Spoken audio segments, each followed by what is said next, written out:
Hi, everyone. Welcome to you. My name is Sarah Pinder. I'm the Engagement Director with Michigan Nonprofit Association. I want to go ahead and get started, respect your time today, respect everyone's time, the presenters, all of the great content that we have to cover. We will likely have a few other people joining in and joining this training as they get logged on, but that's okay too. So as I mentioned, my name is Sarah Pinder. I'm the Engagement Director with Michigan Nonprofit Association. My colleague Carrie Long is on the line today too, and we'll be helping with some of the behind the scenes work that comes with virtual events. If you're not familiar with Michigan Nonprofit Association, we are the statewide association for nonprofits and nonprofit employees. We serve the sector by offering various benefits and resources. We do public policy and advocacy work at both the state and national level. We have technology services that we offer the nonprofit sector. And really work to connect people with various supports that can help in your role as nonprofit manager, and all while considering and featuring our values of diversity, inclusion, equity, and justice. We have a couple of upcoming events after today's event that I wanted to just briefly mention to you, and I will I will drop into the chat the links to where you can find more information. This Friday, we are having a community conversation, which is something we started in the fall last year. A really good opportunity to connect with your colleagues in the sector and talk about certain topics that might be coming up for you. This week's topic is about imposter syndrome. If you've ever heard that term, if maybe you've ever felt that in your job where you're not quite prepared or don't have doubts about your capability. We are having two sessions. They are the same topic this Friday, but they are slightly different in the sense that the first session, which starts at 10 a.m., is specifically for people who identify as BIPOC leaders in the sector, as imposter syndrome can sometimes show up differently for those people. And again, on Friday, starting at 12:30, then we'll have a discussion around imposter syndrome that is open to everyone. So like I said, I'll drop those into the chat and you can get more information online. Also next week on May the 4th, we are having our monthly Member Connect. This is a great opportunity for members to learn more about benefits and resources. The top part of the program there is also about a specific topic. And this month it is going to be about using data to create programming decisions and strategies, specifically survey data.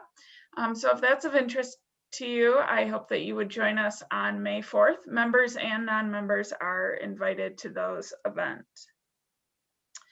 The other thing that I'll make sure to mention here is that M&A, since the start of the COVID-19 pandemic, has been trying our best to provide nonprofits with resources and vital information when they need it. One of the ways we've been doing that is by creating a dedicated website for those types of resources. And that website is mnacovidresponse.org. So just a little bit of information about M&A as a whole, some upcoming events that I hope you'll check into. But now to bring it back to the training that is happening this afternoon and tomorrow afternoon. We are grateful to have worked with the Herb Family Foundation on presenting this training and having our guest presenters with us today. We hope that this training will help you to better understand the process around indirect costs, to better position your nonprofit for more cost, or excuse me, more resources coming to your organization, being well positioned for some of those grant opportunities that come up. A little bit of housekeeping. For questions that you may have, please use the chat box.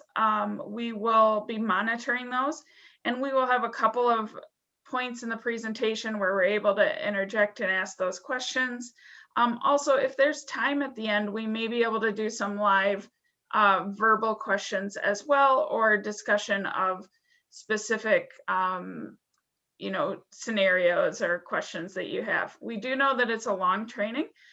There's a lot of great information, and I know Carol and Nikki are going to make great use of our time here together, but we will be interjecting some breaks. We will be using, some interactive tools. So please, please interact as much as possible for you, as it'll make the training much more robust and interesting for all of us. So without further ado, I am pleased to welcome Carol Kraus and Nikki Latini. And I'm going to turn it over to you, ladies, and let you do any more introduction than that and get us started this afternoon.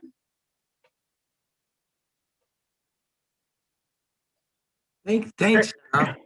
This is Carol Kraus. I think you have our biographies, but I'm just going to give you a brief background on myself. I started out in the grant world many years ago as a single. I specialized in conducting single audits, and so I did a lot of consulting work too, which included indirect cost. I've sat on every side of the fence. I've been a consultant, internal auditor, external auditor, a practitioner. I was the chief financial officer for the largest grant making organization in the state, Department of Human Services.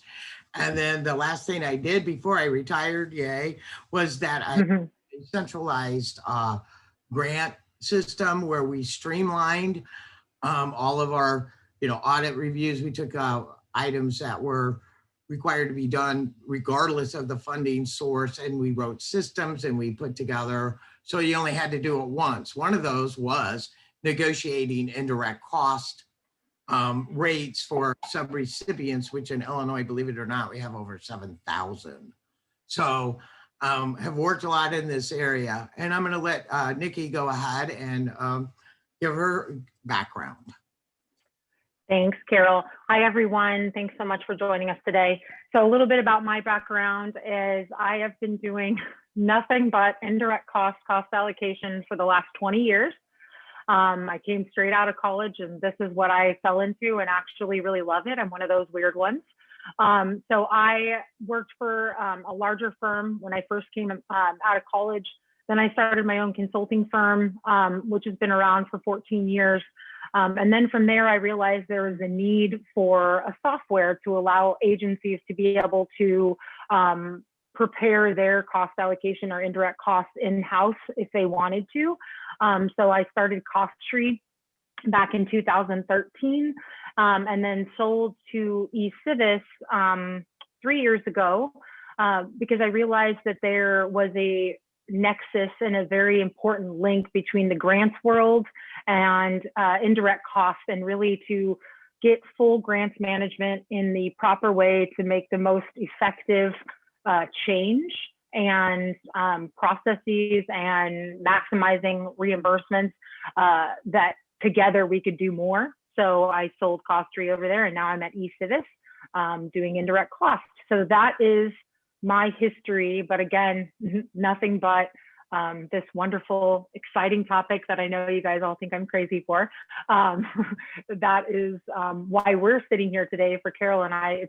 We're a great team that really looks at both sides and has, actual practitioner and preparation side, negotiation side, what people are for, all of those things. So we bring to the table lots of experience in different for all of my clients, it's all cities, counties, special districts, nonprofits. I've done a lot of work with nonprofits, even more so in the last, I would say 5-10 years. There has been a real push for a better understanding of indirect cost and getting more education around it. So I'm really excited to be here today. to do this training. As Sarah mentioned, we really want this to be interactive because we do know that there are so many questions around this. You're not alone, so I'm sure other people are thinking the same thing if you ask the questions, and we are happy to answer in the middle of our presentation at any time. We're not looking to, fly through this and just, read slides. We're hoping this can be more interactive to really get you guys the most out of this training.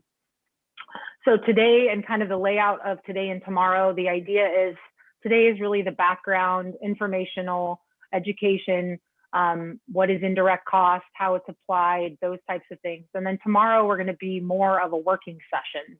So we're going to break out into breakout rooms, and we're going to do exercises to really show the application of indirect costs and how that applies not only in the calculation side, but also in the application on your grant side, because we know there's so many questions and so many ideas flowing through everyone's head. So we're just going to kind of give you some examples to apply kind of what you've learned today. So that is really our layout of how we're going to do the training.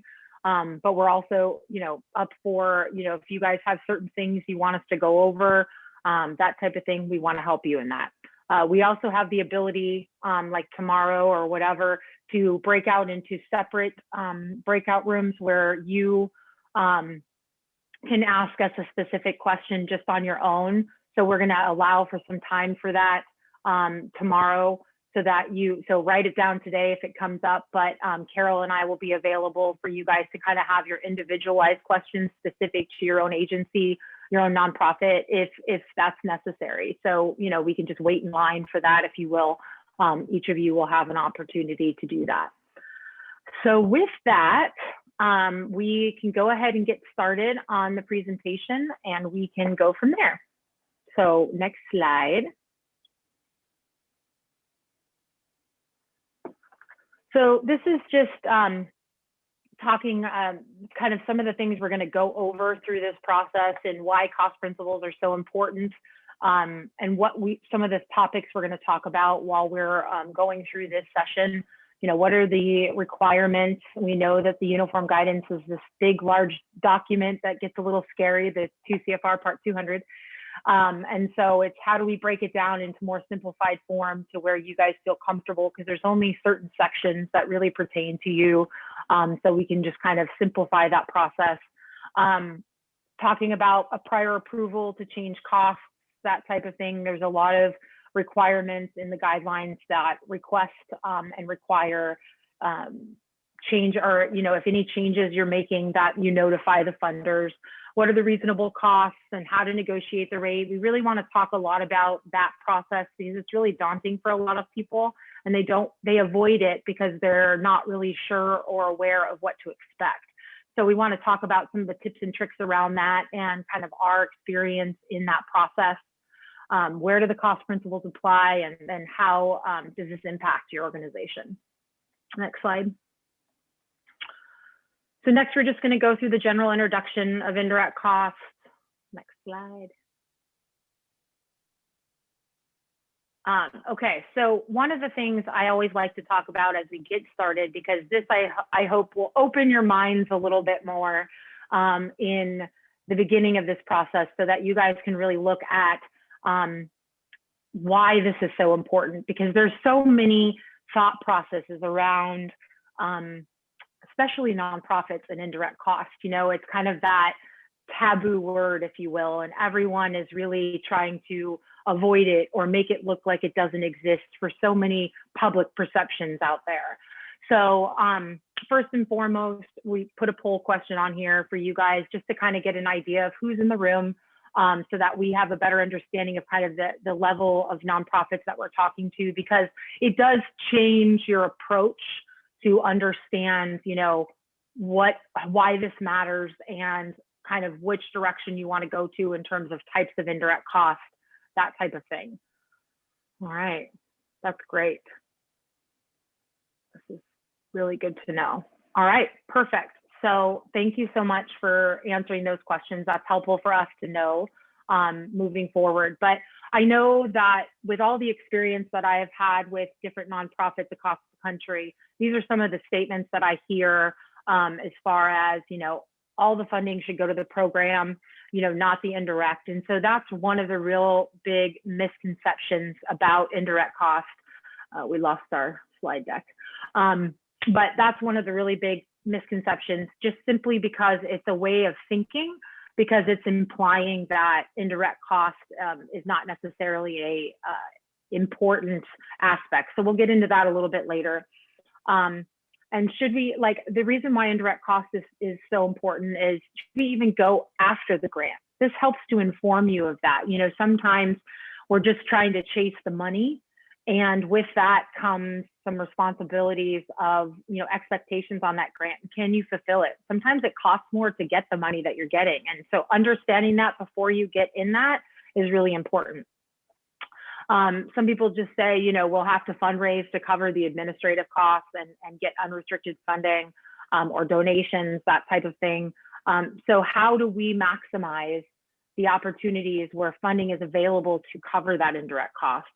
And another thing that I hear is that we're not getting any federal funding, so it really doesn't matter. So it's really important as well to understand indirect costs for so many other reasons. This can help you in your conversations with foundations if you're getting foundation funding. This can help you in conversations with your donors.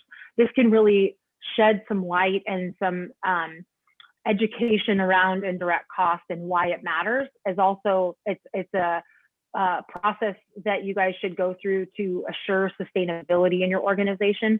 I'll also kind of go through a few things that I've experienced over time with not understanding what it was really costing and what it did to the organization. Okay, next slide. Okay, so indirect costs, there are two separate ways that we talk about it. There is the cost allocation plans that are really the 30,000-foot view of your organization. It gives you that understanding of what is it costing to support all the programs and services that you guys are providing, regardless of the funding source. So this gives you that, and what the end result of that report is a dollar amount per program or department of indirect costs on an annual basis. So that's what cost allocation plans does. And then indirect cost rates are that next step. And so with that, you build in the cost allocation, which is that agency-wide indirect cost, into a rate.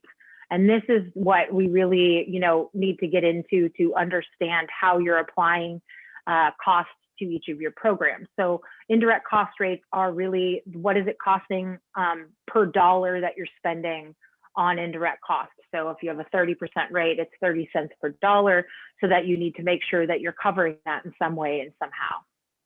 And then really, again, sustainability is a key aspect of understanding true cost and the indirect cost of it, and making better strategic decisions around how to move forward on certain funding sources and within your organization on what programs you're performing, and then to make the most impact.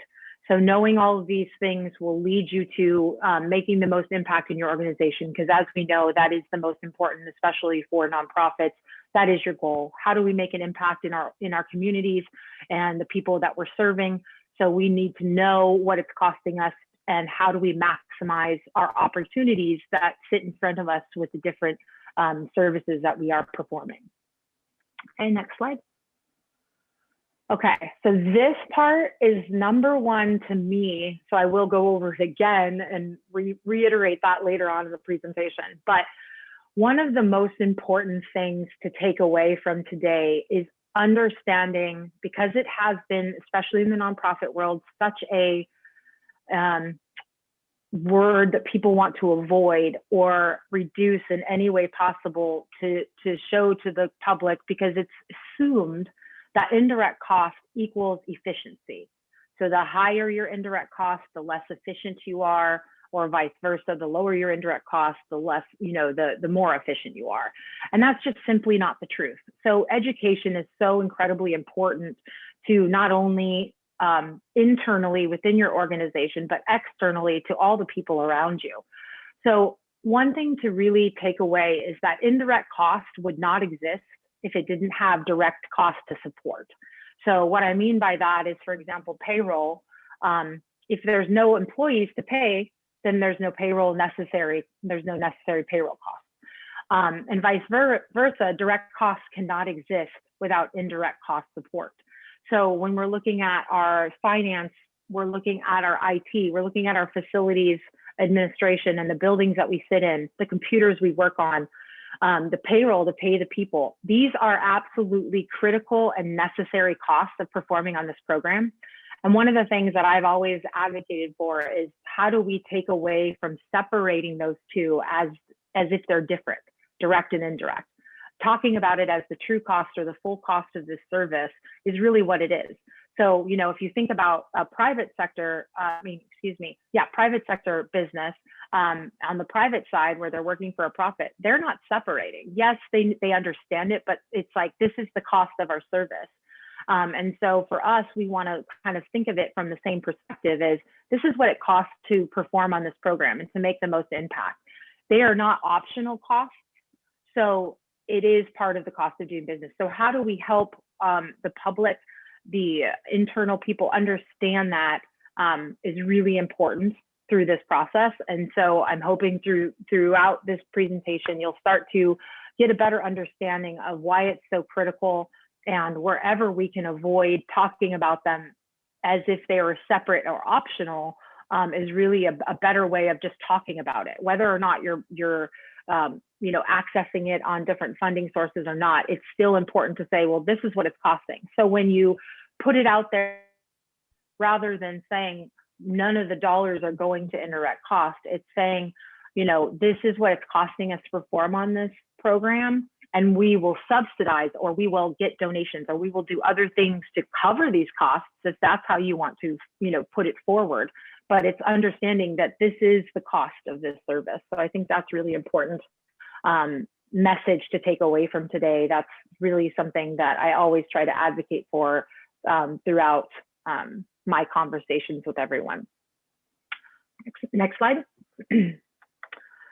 So the next couple slides, I'm just going to kind of go through some of the rules and thought processes around indirect costs to give you guys a little bit of comfort in that you're backed by the federal government, that you guys have some legs to stand on when it comes to discussing with your funders the need for indirect costs and why it's so critical in this process.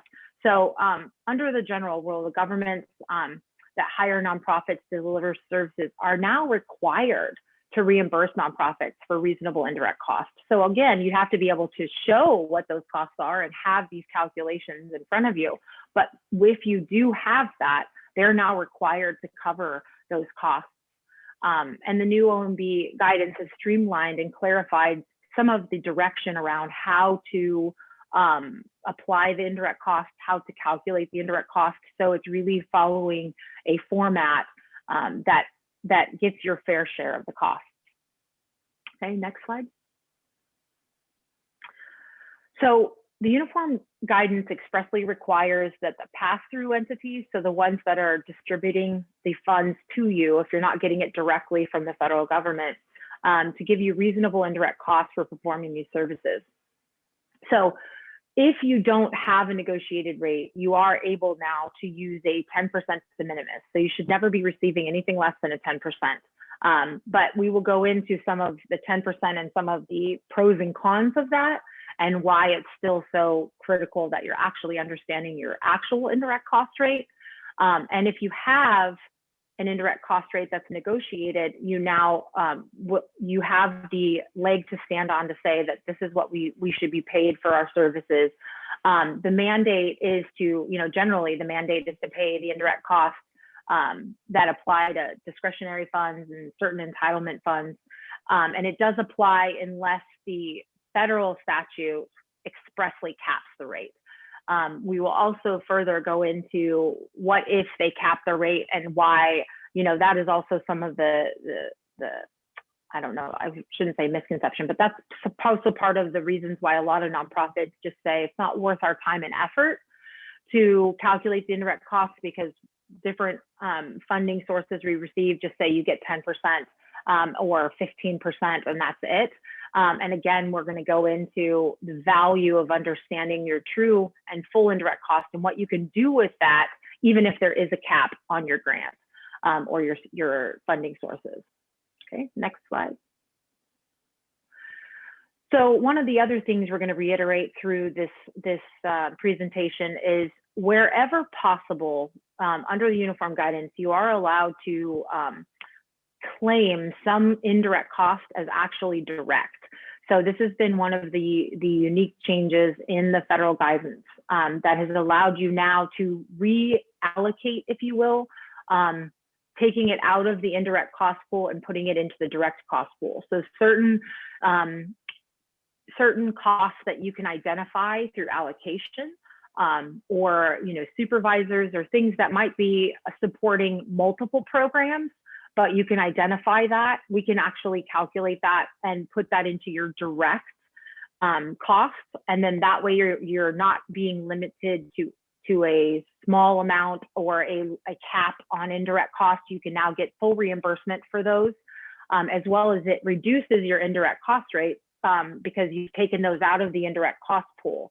And this helps you in your perception, again, out to the public when you're trying to reduce the indirect cost, as it shows out there. What can we identify as direct costs, or indirect, if you will, so that we can make sure we're, one, maximizing our opportunities, but two, making our rate look as low as possible when we're applying it to, out there and putting it out there. Next slide.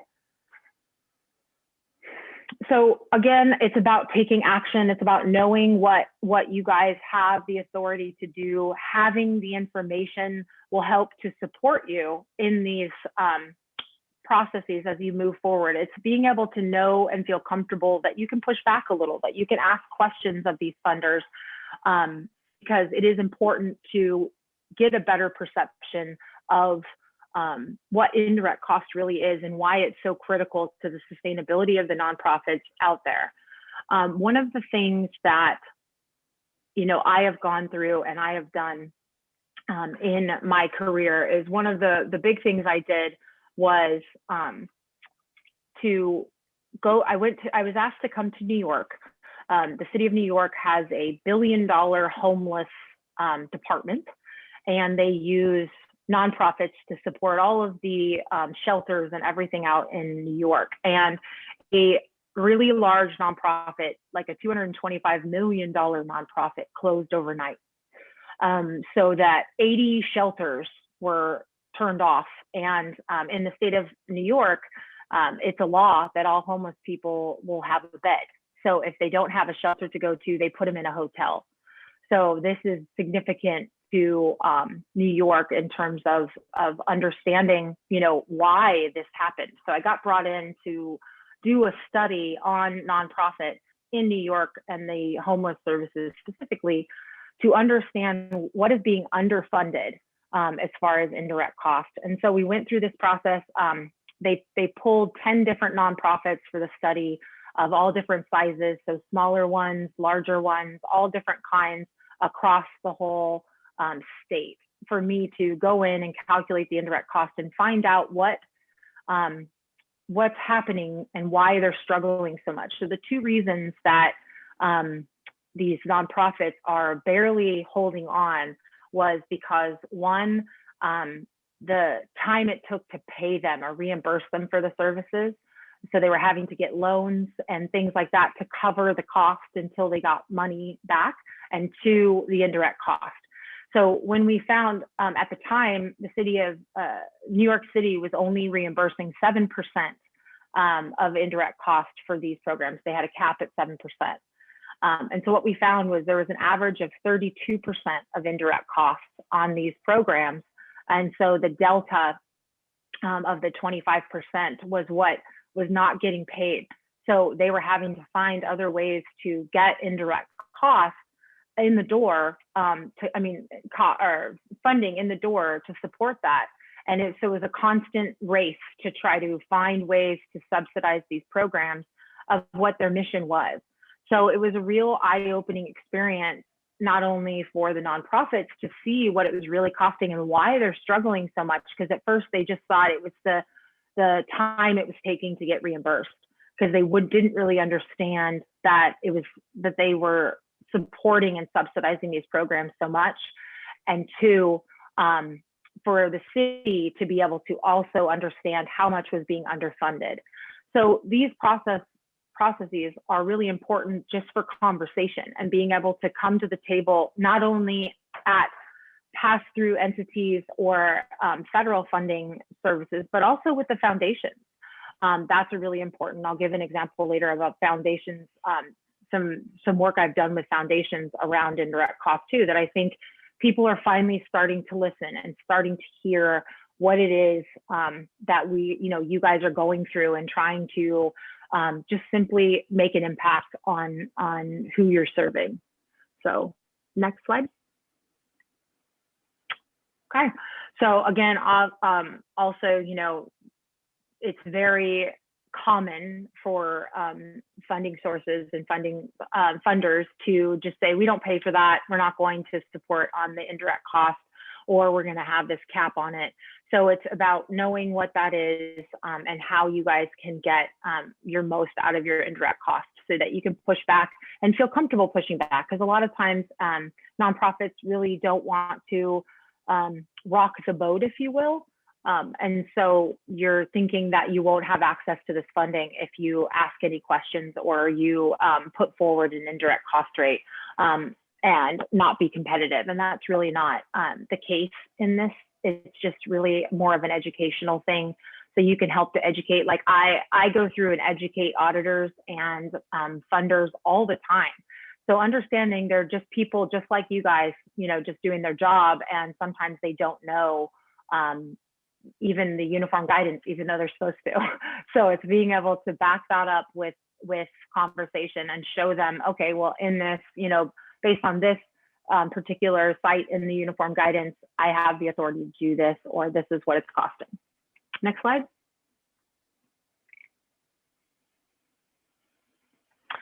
So there was a study done with the Urban Institute that said about 53% of the nonprofits with government contracts were imposed limitation and reimbursement of the indirect cost.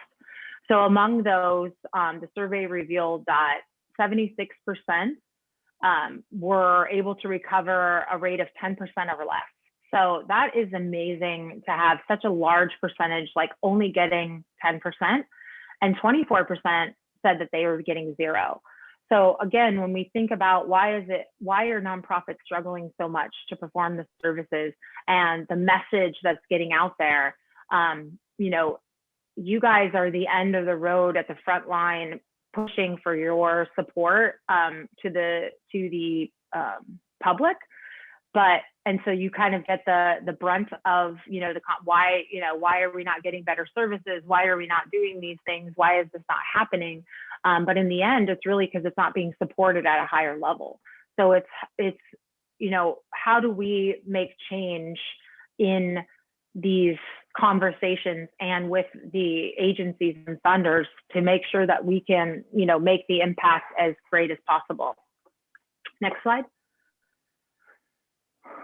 Knowing what you're entitled to, I'm not really going to go. I mean, this is a kind of a repeat of everything we've just been talking about, but under the mandate that says that you should be reimbursed for your reasonable amount of indirect costs. So you have to calculate that in order for that to be shown.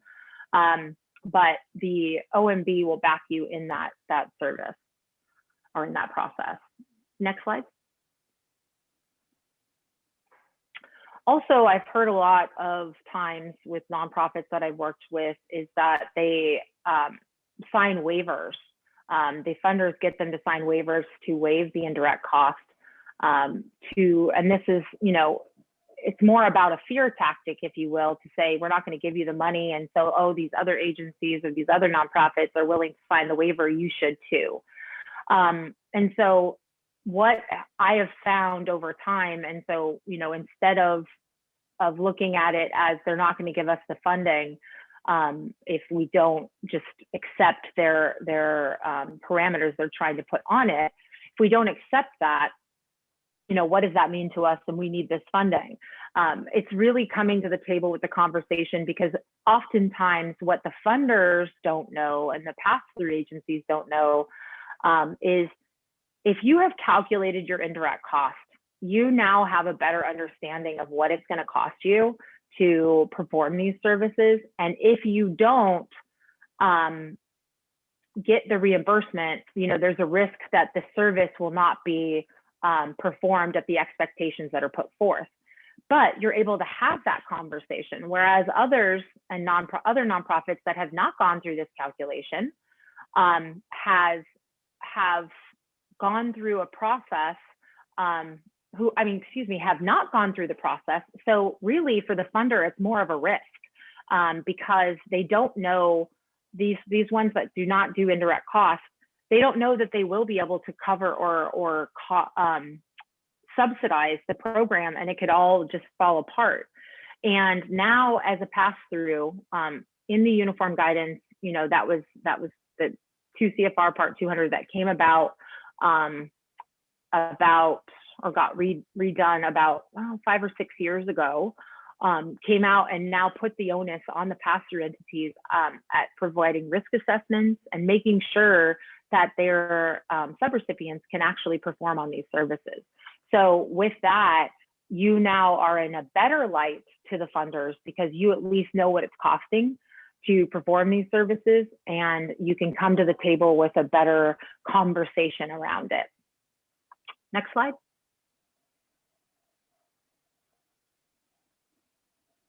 Okay, so how do we look at indirect costs differently as it relates to, how it's currently being applied, how you adjust a lot of the indirect costs on the 990s to show as little as possible because that's what the public sees, those types of things. So how can we look at it differently to make sure that it's put forth in the light that's best for you guys? Next slide. So first, direct costs, I don't really, everyone usually has a pretty clear understanding of direct costs. Whatever can be assigned to a particular service or program is classified as indirect cost. Direct cost. So that's usually not the problem. Next slide. Indirect cost is usually the issue that everyone struggles with. The big reason why everyone struggles is because there's no one definition. So when there's not one clear definition of indirect cost, it allows so much room for conversation or decision-making process that's not consistent from one to another. So we'll get into why you should not compare indirect cost rates with another agency later. But with this process, is if there's not one clear definition, then how do you define it? How do you, for your organization, describe what is considered indirect? So what I have come to with going through this process so many times with indirect cost is indirect cost is kind of that umbrella of all administrative overhead indirect costs. So the highest level, what we call indirect cost, would be that agency-wide indirect. So what are the services that are being performed across the board to all programs? That is, the finance, the payroll, those types of things where you have them at the highest level because that is what they support the entire agency. Now, it might be at a differing degree. A program that has more employees is going to take more time for payroll than one with less. But overall, they're still supporting all the programs. Then we have that next tier where you would call it administrative or overhead, and that's like over the head of the direct projects. So basically, which ones can be assigned where they're still administrative in nature and they are supporting maybe a handful of programs, but not the entire agency. Those are the layers that we really want to focus on because those are the ones that we can try to identify as direct costs. And we'll be able to say, these are the ones that we're going to now classify as direct, even though they're really indirect in nature in terms of their job description and what they're doing, but we can classify them as direct. So when you're looking at indirect, it's kind of taking that lens and really looking at it from those perspectives, because anything you can do on that administrative overhead level is something that you might want to reclassify as direct. Next slide. So this is just from the uniform guidance, what is indirect cost and the definition that they try to put forth for facilities and administration, because I know that that's pretty much how everyone wants to classify the indirect cost and putting them in these two categories. So this is just a example of the uniform guidance that would show you that. Next slide. All right. One of the things I think is really important through this process is getting as many people involved in the indirect costs within your agency, as well as from the public.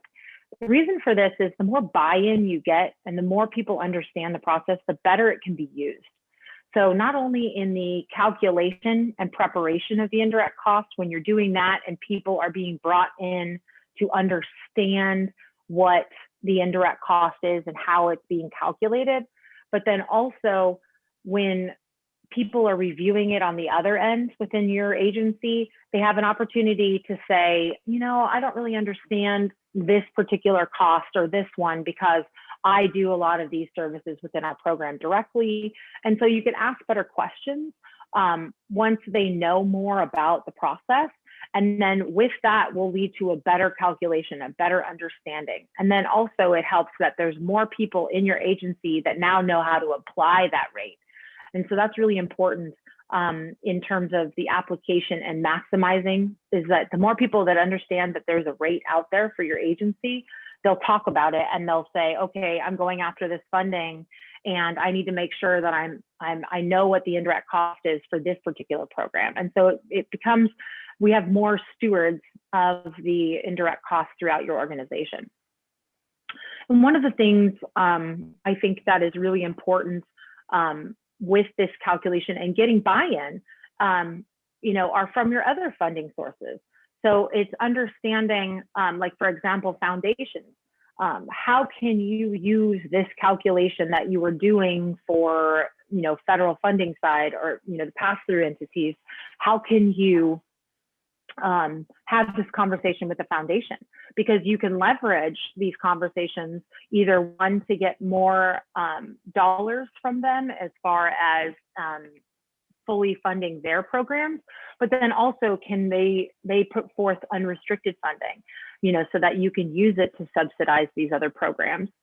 I, a couple of years ago, got brought into a group, 5 of the largest foundations in the world, Ford, MacArthur, a couple other ones, were put out there. They said that we wanted to come up with a better understanding or a guidance of indirect costs so that we're making sure to reimburse all of our agencies that we're supporting for these dollars for indirect. So how do we create a guidance? So I got brought in on this team where they were looking at not only the uniform guidance as a guide to the process, but where did the government and federal government do right and where did they do wrong? So then how do we adapt the guidance to create a new guidance on the foundation side to say, this is really important for us to make sure that our agencies are sustainable and we can continue to serve who we want to serve. So it was a really interesting exercise. We got together multiple times. We worked through to try to find a uniform approach to looking at indirect costs for them. And one of the things that I came away from that was, you know, I had to have a conversation with all of them at one point because we sat around for at least an hour, how each of the foundations talked about how they were different and why this uniform process or this uniform process wouldn't work. And so at the end, I had a conversation with everyone and I said, look, every agency is unique in their own way, but 97% of what is done as far as the indirect cost calculation is the same. So your 3% unique aspect of your agency is keeping you away from coming up with an approach. So how do we come up with an approach that works 97% of the time? And then we just make quick adjustments or little adjustments for the 3%. So when that happened, it really opened the eyes to the room that says, this is what we're trying to do to support our nonprofit and our agencies that we are giving funding to. So what are the different options we can do? So unrestricted funding, those types of things are some of the things that came out of that conversation. Next slide. And then benefits of an approved cost plan for grants, obviously, is getting you to understand first and foremost what it's costing you to support this program. So by supporting this program, it's going to cost your organization X. And do you have the funding to support that to move forward? It is a single source of agency-wide indirect costs that can be traced and audited. It is the generally accepted accounting practice of calculating indirect cost if you go through this process of cost allocation or indirect cost rates. And then the services of the programs are only paying for the portion of the services they receive. So they're not burdening ones that actually have access to more funding just because they have access, and then, you know, not charging the ones that don't. It's really looking at what is it costing on each and every program so that we can accurately reflect that. And then understanding your full cost of services can help you make strategic decisions moving forward. Does this grant cost more than you're going to get? Those types of things are really important to understand. Next slide. And then updating your cost plan and your rate each year. There are benefits of that because we know that agencies change year over year. You're bringing on new programs, you're doing different things, staff move around.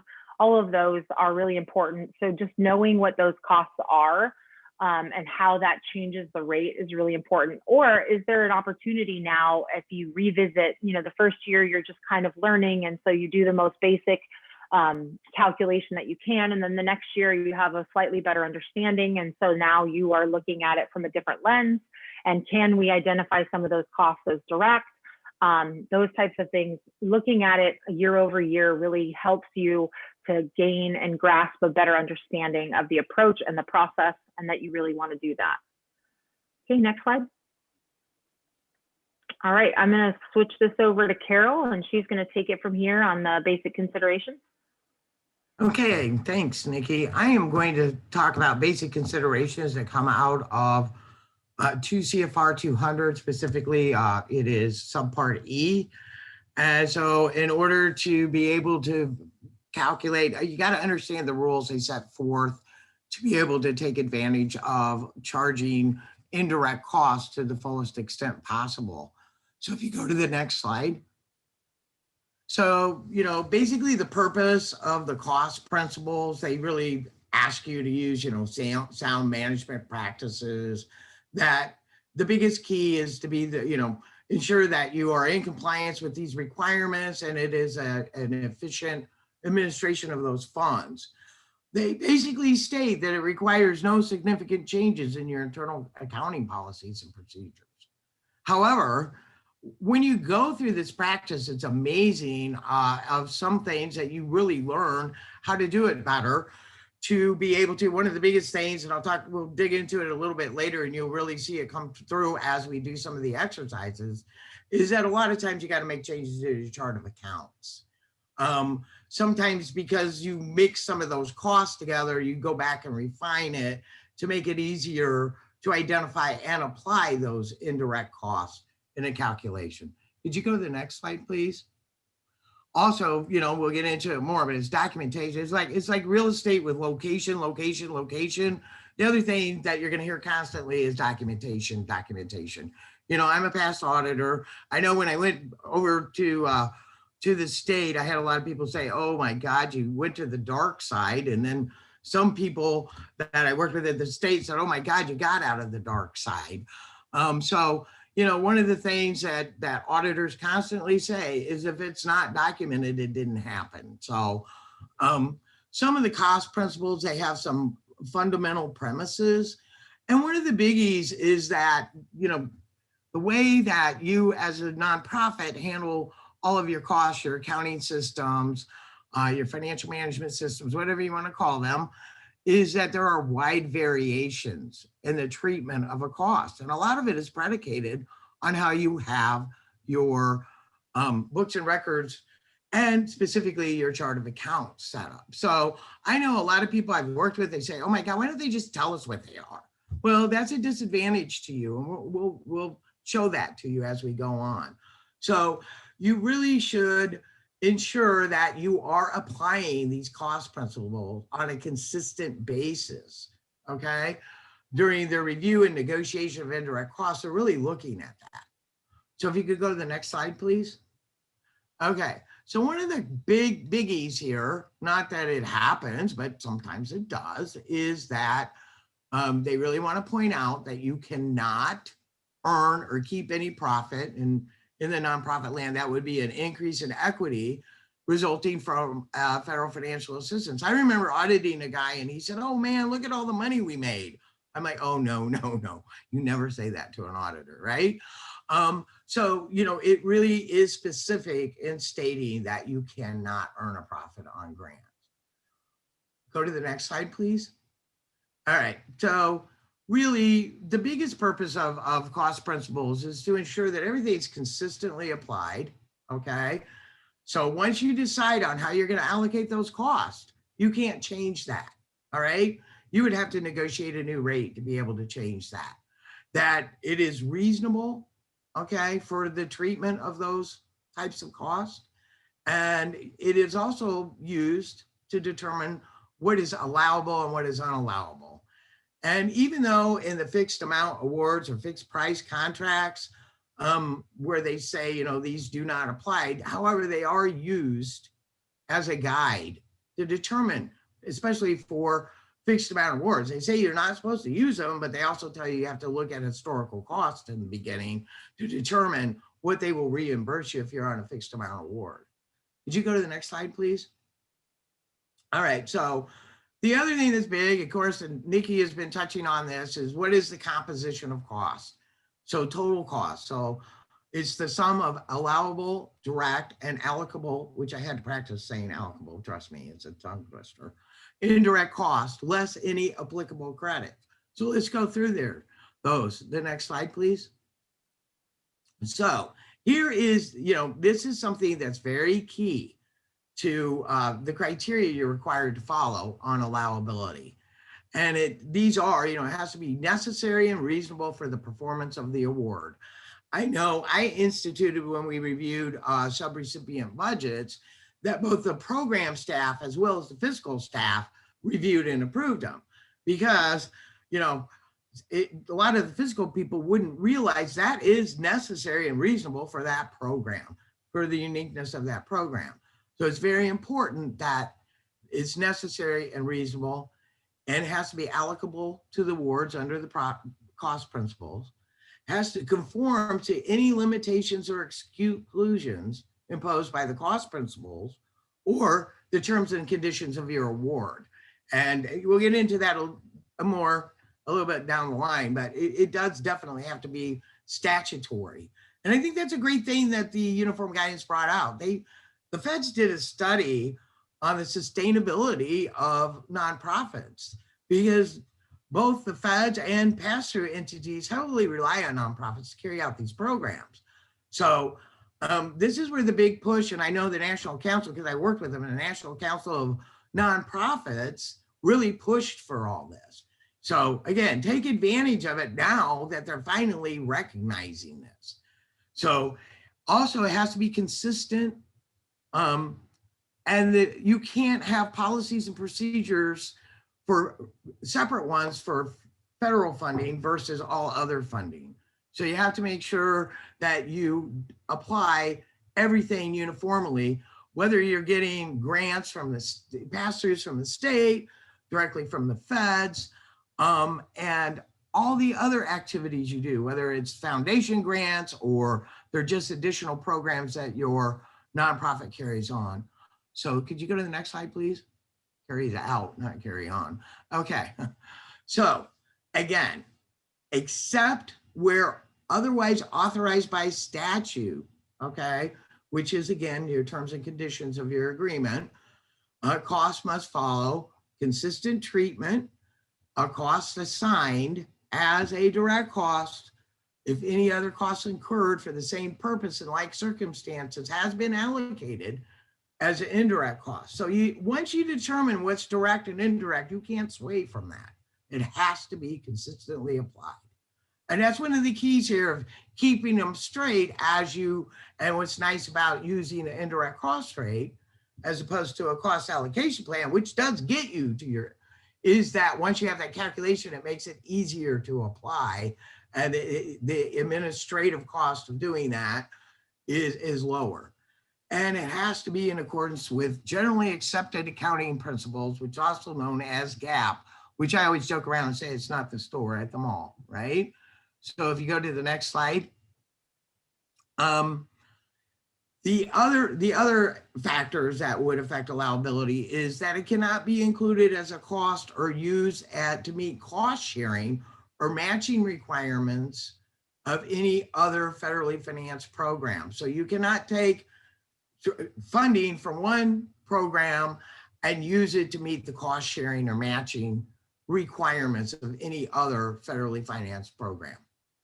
And again, documentation. Could you go to the next slide, please? So I just use this little, acronym to remember these. So I wanted to be a pirate, I guess. ARC. Okay. So it has to be allowable, allocable, reasonable, consistent, and it applies to all costs, direct, indirect, and matching. So, and also, again, it must be adequately documented. And we're going to show you how to do all that, especially with some of the hands-on we're going to do tomorrow. So the next slide, please. So a cost is considered allocable to a particular award. Okay, it has to meet these standards, has to be incurred specifically for that award. It has to benefit both the award and other work of the nonprofit or non-federal entity, same difference, I guess, and can be distributed in proportions that are approximated using reasonable methods. So you don't have to go through every single cost. So you come up with a method and how you're going to apply that method, and that is documented, and then you can use that method. And again, it's necessary for the overall operation of the non-federal entity and is assignable to the award in accordance with the principles. So go to the next slide, please. So again, all of these, it's just a reiteration. And I just really wanted to stress here that, all activities of the awardee entity, including the unallowable cost and donated services, will receive an appropriate allocation of those indirect costs. So even though a cost might be unallowable or is something that's not related, once we go into this, you're going to see that all these costs have to bear their fair share of all those indirect costs.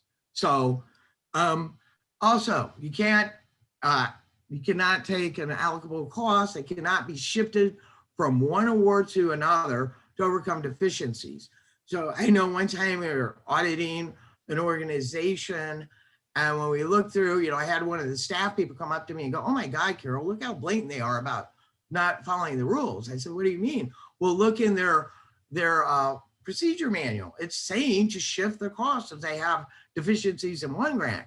I'm like, you know what? They would not put that in there if that's what they were up to. Clearly, they didn't know that was a requirement. So, you have to be really have your books and records and your controls in place so that, and everyone, when Nikki talked about buy-in, everyone should know these rules in your finance department. All right, could you go to the next slide? So you really want to get buy-in from everyone.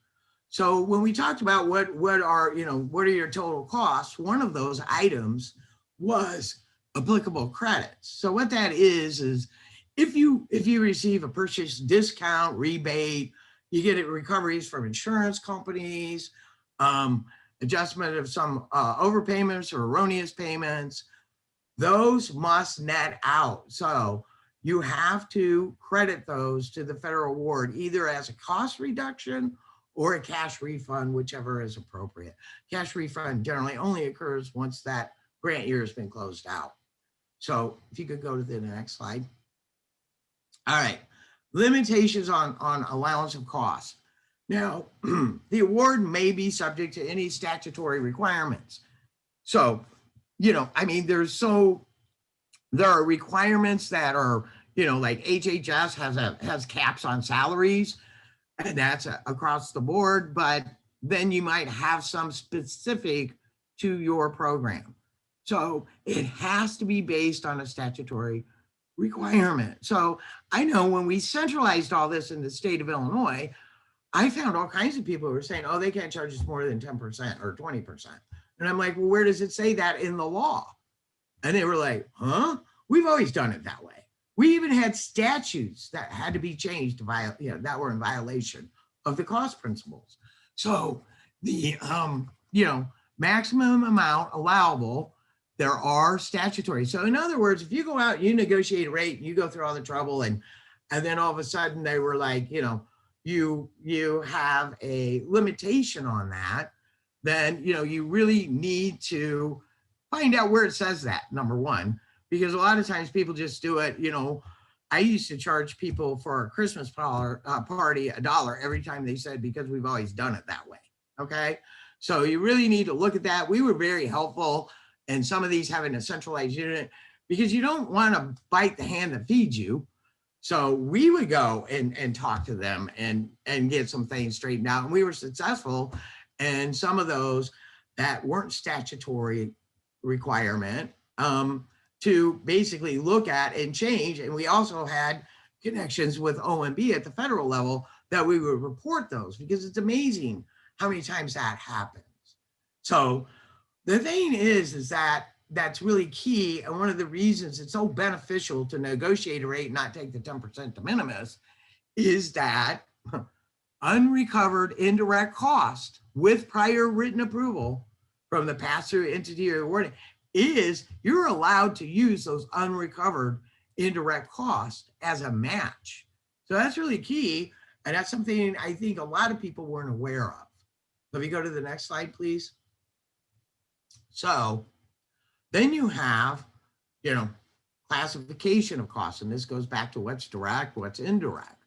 And again, there's no universal rule for classifying those in every accounting system. So some of them may be direct for specific services to a specific grant, okay, but indirect for others. And cost, again, incurred for the same purpose must be treated consistently. So you can't double count. So you can't say, oh, well, for this grant, we are taking 20% of these costs and charging them as direct. Then you can't charge, then you cannot put 100% of those costs as indirect in your indirect cost pool. So the way they write that, it doesn't even make any sense, it's probably legalese. All right, but the key is that you want to avoid double charging or double dipping in federal awards. Could you go to the next slide, please? All right, so generally speaking, administrative or clerical services are normally treated as indirect unless they meet certain conditions. So a lot of times you're going to look at these. A perfect example is people used to go through a lot of trouble on copy machines. They'd use a little code. At the end of the month, they'd take the total cost, and then they would allocate it out to all the programs based on how many copies they made. Anymore, you don't use copy machines and they're not as expensive. So some people have said it's not even worth it to me. So you really need to look at, a cost benefit relationship. Should I go through all this trouble to allocate $298 directly to a program? So that's a key. So also a lot of the things with nonprofits, like the services for members, clients, or the public have to be treated as direct cost, whether or not they're allowable, and must in order to allocate the fair share of indirect costs. So that's why, because at first I know a lot of people read that and go, what do you mean it's not a direct cost? Well, the reason why you do that is because that's how you allocate the fair share of the indirect cost across the board, and it's entity wide. Go to the next slide, please. All right, so as we know, and I think, I'm not going to beat a dead horse here, most people can figure out the direct cost. It's the indirect and how to eventually charge them as direct. So, when you can, somebody's salary that works 100% on that, it's pretty easy to figure out personnel, unless you got to, you can come up with methodologies if you have a supervisor that supervises people in multiple programs. So again, unallowable cost charge should be treated as direct. All right. Go to the next slide, please. All right. So typical examples of direct costs include salaries, wages, benefits of employees. Okay. That provide services under that program directly to, from the grant.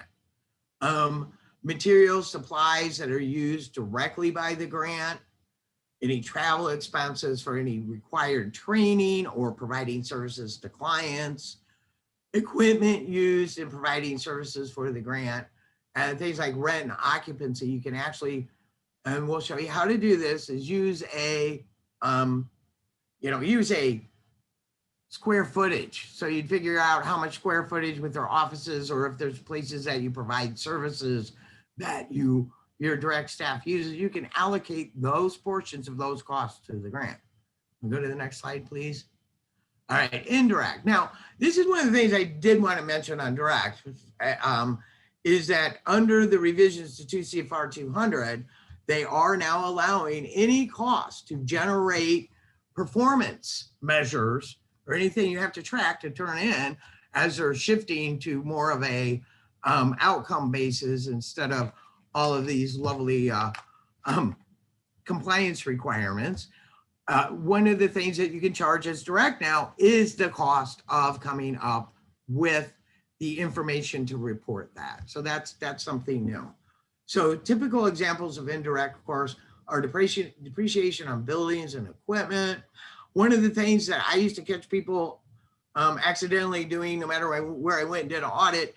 So you had a program that had purchased a piece of equipment for you to use in a program.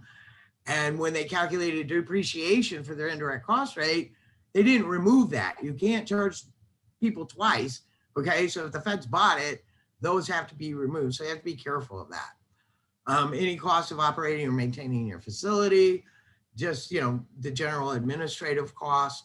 I know I am a big fan of nonprofits, and I know what they do. They take your 990, they look at your management in general and say, for every dollar you give them, they're spending this much on overhead. Well, that's not really true. And that's why it's so important to really negotiate a rate and painstakingly go through these, figuring out which ones are worth it and which ones aren't. Because what you'll find is you get more money back because you're charging it as direct. So you're getting 100% of those costs instead of a percentage that you would get in the indirect cost rate. Not to mention, I would negotiate it and I would plaster it on my website because there's so confusion. I think, Nikki talked about it earlier. It's like, it's the perception, okay? So people are thinking that all their money is going to overhead, all right? So you also have things like, general office supplies, space, like your common areas, like the reception areas, the restroom, the break room, whatever that is would be indirect. And, administrative support such as clerical. But if you have somebody, I know when I was at a big or, DHS, we had a $6.5 billion budget and almost $3 billion of it was federal funding. Well, I went back through because I hadn't looked at this. And so we had people in fiscal that only worked on 2 programs. So we were allowed to charge half of their salaries to each one. So, of course, that's based on time records, but it is very, very important to take a look at these because I know people are just astounded at the difference in what they can get back. And now is the time to do it because the feds have recognized this. They put it in the requirements. And so when you go to apply for a grant, you need to be clear on what it really costs you to run that program. Could you go to the next slide, please? All right. So again, we talked about some of this, all right, different administrative costs that could be claimed when they're tied to a cost objective. So you can see these. I gave you some examples in the last one. So you really can look at all these and figure out which ones I can charge as direct. Could you go to the next slide, please? All right. So you got F&A costs, facilities administration. And a lot of people like to break these out, and there are requirements On, once you reach, it's usually very, very large nonprofits that are required to do this, but universities are always required to do this. So, talk about facilities, again, it's depreciation on buildings, operation and maintenance, any insurance you carry, like property liability or any other related to property and equipment, and space and capital leasing. Could you go to the next slide, please? All right, so administration includes the general administration of expenses, like the executive office, administrative offices of your organization. Sometimes you find nonprofits that are so small that they're doing all this. They just turn their hat and say, administration, program delivery, right? So a lot of times you really have to look and see what they're doing. Like sometimes the director's involved. If they keep time records, those can be charged to the grants. You got finance office, budget, planning, personnel, and management information systems are the most common. Could you go to the next slide, please? All right, so now we got allowable and unallowable costs. There are so many of them. So one of the handouts that we have is, I took an excerpt from the compliance supplement that auditors are required to use when they audit. I think it's a fantastic job aid. When you've got fiscal people going through, they can look and see if it's allowable or unallowable, along with your budget when you prepare your budget. So if you could go, we're just going to go through a couple of these. So could you go to the next slide, please? So really, this and that handout will show you that they came up with some of the most common costs incurred in administering grants. Well, just because it's not on this list doesn't mean it's unallowable, okay? And when in doubt, I always say reach out and ask your funder that question and get this, get it in writing, and that is so key. Again, if you just said, oh, I had a verbal conversation, this is what they said. I'm going to tell you this too. A lot of times, you got to make sure you're talking to the right person, okay? Because they really do separate at the federal level, especially, and a lot of times in the state level as well. This is a program person, this is a fiscal person who's educated in these types of rules. And so once you ask them and they say, oh yeah, you can do that, then if you have a verbal conversation, then you just tell them, I'm going to follow up with the email, because the auditors won't accept it, even if you just get the answer. You have to have the question, the answer, and make sure that you get their title and contact information is on that exchange, which generally anymore, it always is on your email. However, a lot of times what you're going to find is when you ask the question and you ask them to put it in writing, they will change their story, okay? They'll actually ask someone, not realizing it, depending on what side of the fence. So make sure that you document that when the auditors come and ask. So really what you're looking at is determining the allowable cost. So we're going to show you how you write up your rationale and everything else. And these principles for the direct or indirect, whatever they are, they apply to everything. And again, a failure to mention a particular item of cost is not intended to imply that it is either allowable or unallowable, okay? So all this criteria, we tried to give you the sites. If you have trouble sleeping at night, you can always pull out 2 CFR 200. It works like a charm, okay? Of course, for me, because I'm a grant geek, sometimes I get so excited it doesn't work for me. So can we go to the next slide, please? All right, so here's one that's very confusing. So I'm just going to talk about a couple, and because you could spend, hours on this part. But a biggie is advertising. So advertising, you can charge to the cost like if you're recruiting for personnel that are going to be performing the award, of the performance of the award, any procurement of goods and services, again, for the performance of the award, any disposal of scrap or surplus, program outreach and other specific, a lot of times you've got to do this as part of your program. So those are the things that are allowed to be advertised. Now we're going to go to the next slide because this is where some of the nuances come in. Public relations. So those include any activity that's dedicated to maintaining the image of the non-federal entity. Okay. So really, it's only allowable if it's required by the award. If it's just to get out there that your entire organization, that would not be allowable. Okay. So it really is a cost that's specified by the award. And you would put it in your budget as well. But it's also any necessary communications that you're required to do, public, press, pertaining to the specific activities that are covered under the award. All right. And then any cost of conducting general liaison with the news media to the extent that they are limited to what you're required to do under the grant. You just can't charge any advertising, like advertising for a fundraiser event. Okay. You can't charge that to a grant. Did you go to the next slide, please?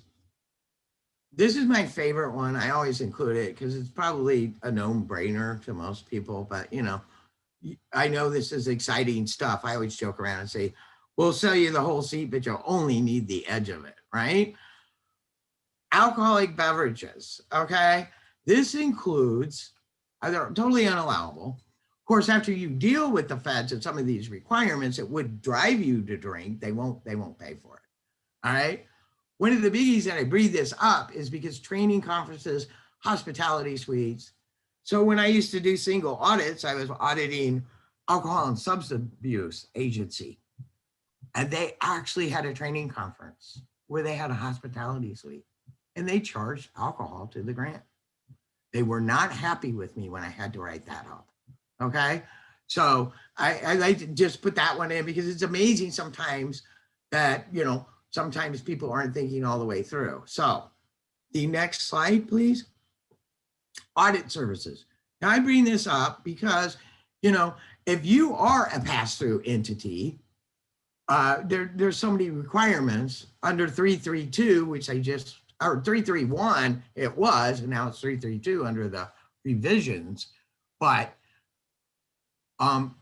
if you have a single audit, okay, so if you're subject to the single audit, you can allocate the cost of a single audit directly to the different programs that were tested, okay? Actually, all the programs. And then the cost associated with the following types of audits. So one of the biggies is they'll say financial statement audit. So let's say you're not subject to a single audit. So it says that is an a lot of people say, oh no, it's not allowable. Well, they say it's not allowable, and then they come back and they come back and say, oh, but it is allowable as an indirect cost. Okay. Whereas now sometimes this causes difficulty because one year you'll be subject to the single audit, the next year you won't. Okay. And so if you put that in your, cost plan and, one of the grants is, a demonstration grant or something, you don't get it again the next year, then this is why it's also important to do it. Now, they do not allow any audits conducted in accordance with the single that are not conducted in accordance with the single audit requirements because that falls below the single audit threshold. You go to the next slide, please. So really, there are some requirements. You can do some audits because nobody has the money to monitor everything. We all know that. But definitely look through that OMB compliance supplement. It is a great job aid for people to go through to make sure that those costs are allowable in addition to your budget. And so I would really, encourage you to use that document. It's very handy. I know I used to have my auditors use it. So it's always fun to know what the auditors are up to. So now we're going to get into the, is everybody okay? We haven't put you to sleep yet, hopefully, because now it is time to go to the next slide. And I'm going to get this back to Nikki. All right. So I think this is a good time to take a little break so that everyone can stand up and shake their legs and do whatever. So how about, well, wait a minute. No, I'll do this later. Yeah, okay. break now, and then when we come back, think about questions. So if you guys have any questions from what we just talked about after the break, before we get started on this, we'll talk through them. But let's take a 10-minute break. So it's 11:25. Oh, sorry, I'm in California. It's 2:25 your time. So let's say 2:35 your time, and we'll reconvene. Thanks, guys. All right, we are back. Hopefully everyone had a nice little stretch. So first I wanted to have anyone ask any questions that they might have prior to getting started on the next section. So anyone can either turn on their mic and go ahead and ask, or write it in the chat, whatever works. We'll give guys a chance to ask or answer some questions before we move on. I had one question. Sure. Sorry, I'm trying to make you big again.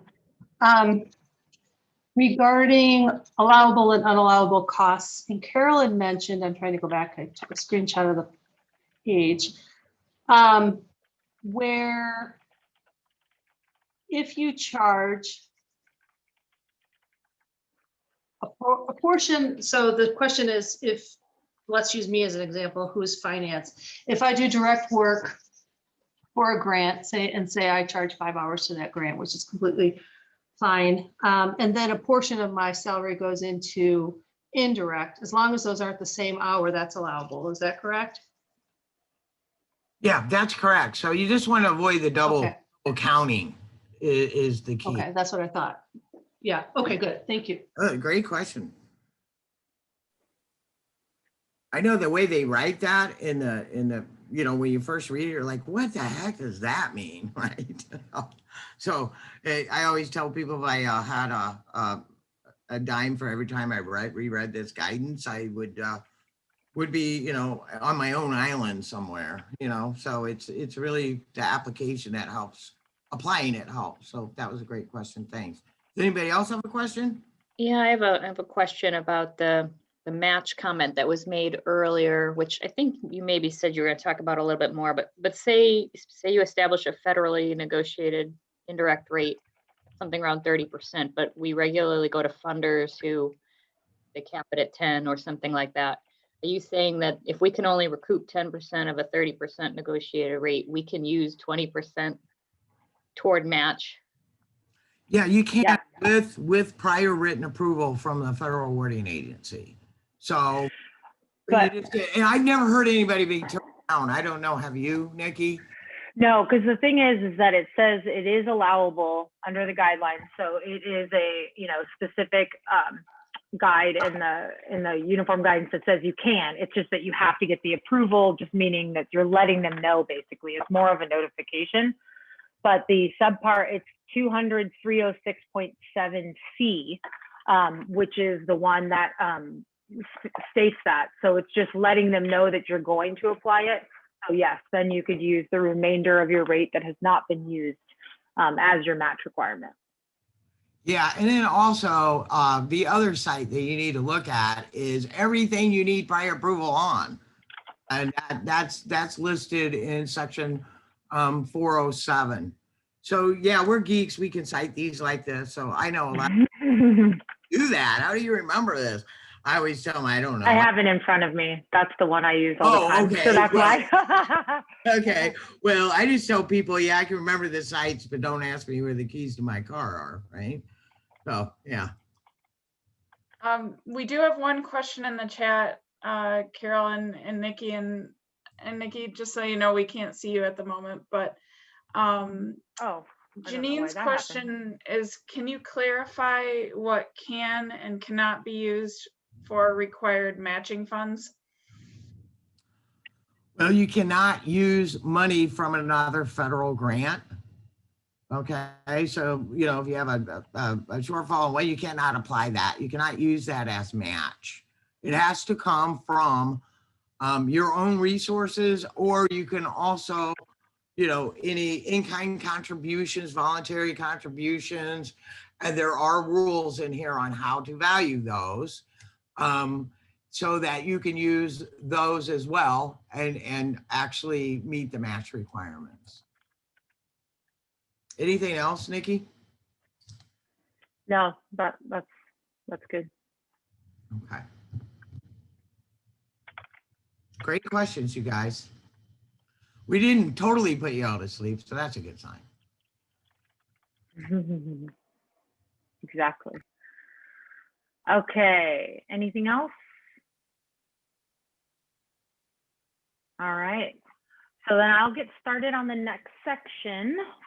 This is where we're going to kind of get into a little bit more, less about the guidelines and more about the calculation of indirect cost and the reasons why it's so important and all of that. So cost allocation plans versus indirect, I spoke to that earlier just in a high level, but now we're going to kind of go into to both, or to them into a little bit more in depth. Next slide, please. Next slide. Okay, as I just said, we're not going to go into the guidelines, but this is just the formal definition within 2 CFR Part 200. But basically, it's just validating the need and the reasons why. It's saying that there needs to be a process where essential service costs are identified and assigned to benefited activities on a reasonable and consistent basis. And so the central service cost allocation plan is that process. Next slide.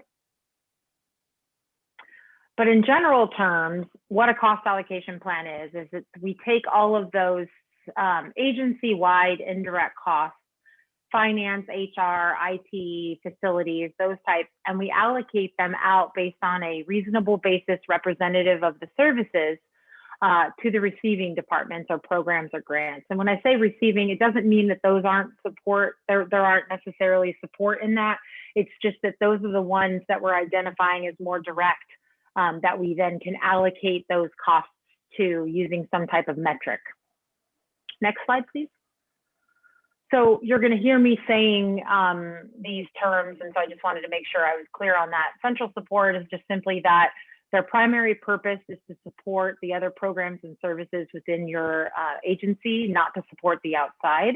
And then as a receiver, you're supporting the outside and you're receiving costs from the indirect cost pools or departments. Next slide. So as I mentioned before, I was going to reiterate this again, understanding your true cost of service, the direct cost plus the indirect cost. So knowing that and making sure you're making that nexus and that we are talking about what is it really costing. So again, with the cost allocation plan, if you were to do that within your organization, and we're going to talk about whether or not it's worth your time or effort to do that, or if we just skip to the rate. But some agencies, this is a valuable tool to understand, not only for reimbursement purposes, but budgeting purposes, so that you can better understand what it's costing for each and every program, regardless of the funding source. And again, being able to talk about it as true cost. Okay, next slide, please. This gives you the strategic views that you need as an organization, as a leader, looking at what it's costing you. Sorry, I don't know why it keeps doing that. Anyways, it gives you the high level view for budget purposes on how you can look forward in the cost of services. Now, this is also very valuable in looking ahead and being able to budget or predict new programs. So what is the effect of the new programs, bringing them in? Can you subsidize those or afford those? And then giving you that strategic view of moving forward. Next slide. So why are we talking about this now? And why has this become such a big conversation? And so I don't know if you guys have noticed it, but I definitely, as I said, I've been doing this for 20 years.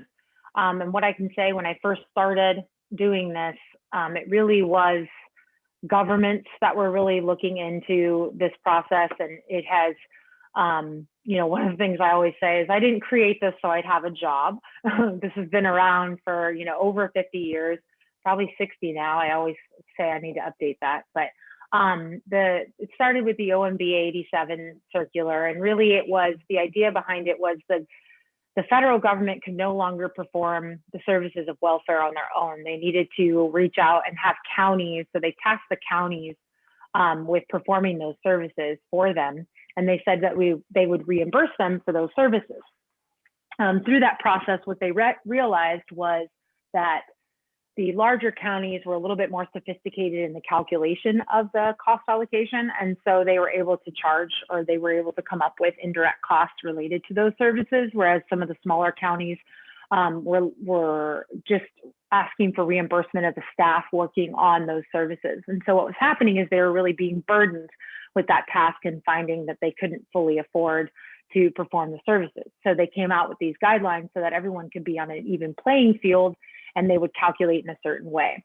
But with that, what's happened over time is that they brought more and more aspects into the guidelines. And then, as I mentioned before, the Uniform Guidance, the 2 CFR Part 200, came about where they brought 8 circulars together to create a more streamlined approach.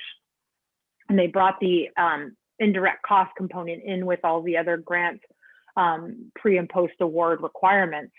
And what that did was bring awareness, I think, to the indirect cost. One of the things that, just even by bringing in the 10% de minimis into that first time that they were saying, you can get 10%, was really a acknowledgement that indirect cost exists, if you will. So that it's the federal government saying, we understand that indirect cost exists. So we're going to say 10%. The reason why they chose 10% was because they didn't have any backup. They didn't have any information from all the agencies to say, what are reasonable indirect cost rates? So they just threw 10% out there. But with that, it did, again, bring awareness to the process and to the ideas that indirect cost is a critical part for sustainability of all the organizations across the United States. And we really need to look into that. Next slide. This is what I just said. So as far as kind of the evolution of how we've gotten to this place, starting with the counties and then moving on now to, cities and special districts, and now nonprofits and private sector being brought in there as well. Next slide. Okay. So one of the things I also want to make clear is you might hear people say full cost plan versus the 2 CFR Part 200 plan. And so what that is it's just 2 different approaches to the cost allocation plan. It is still 2 different cost allocation plans. It's still, the process is the same, the methodology and approach is the same.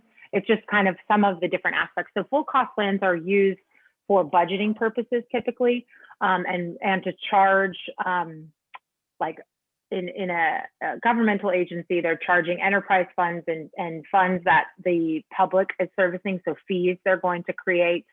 I would recommend for a nonprofit, if they're charging the public for services, that they would do a full cost plan to understand what those costs are in order to make sure that you're getting a full reimbursement for those services. But a full cost plan is just a less conservative approach, still follows the guidelines, but it uses usually budgeted numbers and it looks forward. Whereas in a 2 CFR plan, they're using actual dollars, which is in the rears. And so it also includes some of the costs that are excluded in a 2 CFR plan. And so that you're still looking at what it's really costing for those administrative services. Like, for example, very importantly, in a nonprofit, fundraising is unallowable in a 2 CFR plan as indirect cost. However, it is a very critical aspect of the survival of a nonprofit and should be factored into the costs of indirect when you are looking at what is it costing you to provide services, say, to the public or any other programs you're working on that does allow for your full cost of indirect costs. That's just something to keep in mind at the difference, because again, is unallowable, even though it is a critical aspect. My big argument on all of that, and what I've had conversations with funders on, is you're not going to reimburse them for the full indirect cost rate, but yet you expect them to be able to come up with these dollars some other way. Fundraising is a way to do it. So I would think that's a necessary component, but who am I? So next slide. Again, for the 2 CFR plan, it is the more conservative approach. It's basing it on actuals for a future year estimate, and there is a true up to that. So there's a carry forward calculation that happens as you continue to do this year over year.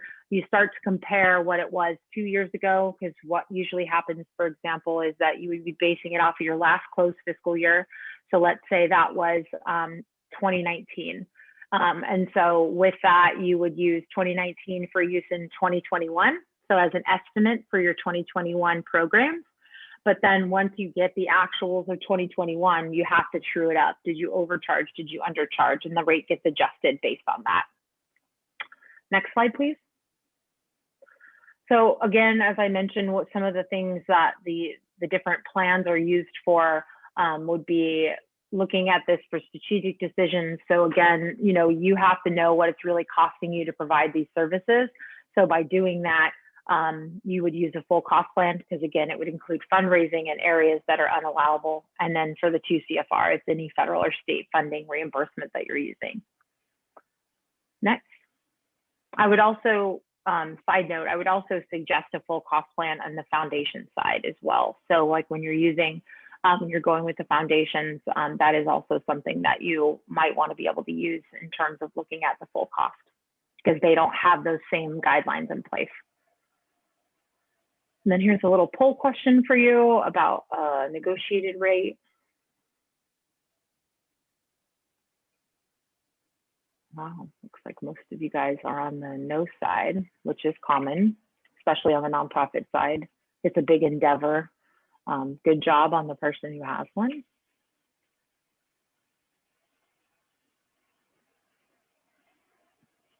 All right.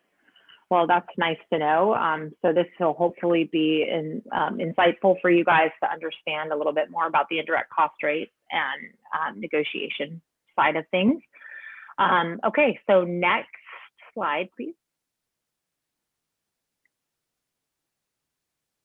Just something I wanted to show you in terms of indirect cost rates. We're always looking at costs of what it's costing agencies to support and their administrative percentages. So this is just a study that I looked at, that the real cost of doing business, and then for-profit industries, what it's costing, and what is the norm for the nonprofit industries. So just so you see, like certain things like software, indirect cost is up into the almost 50%.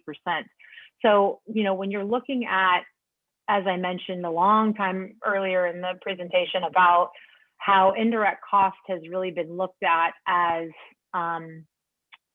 somehow it's been linked to efficiency.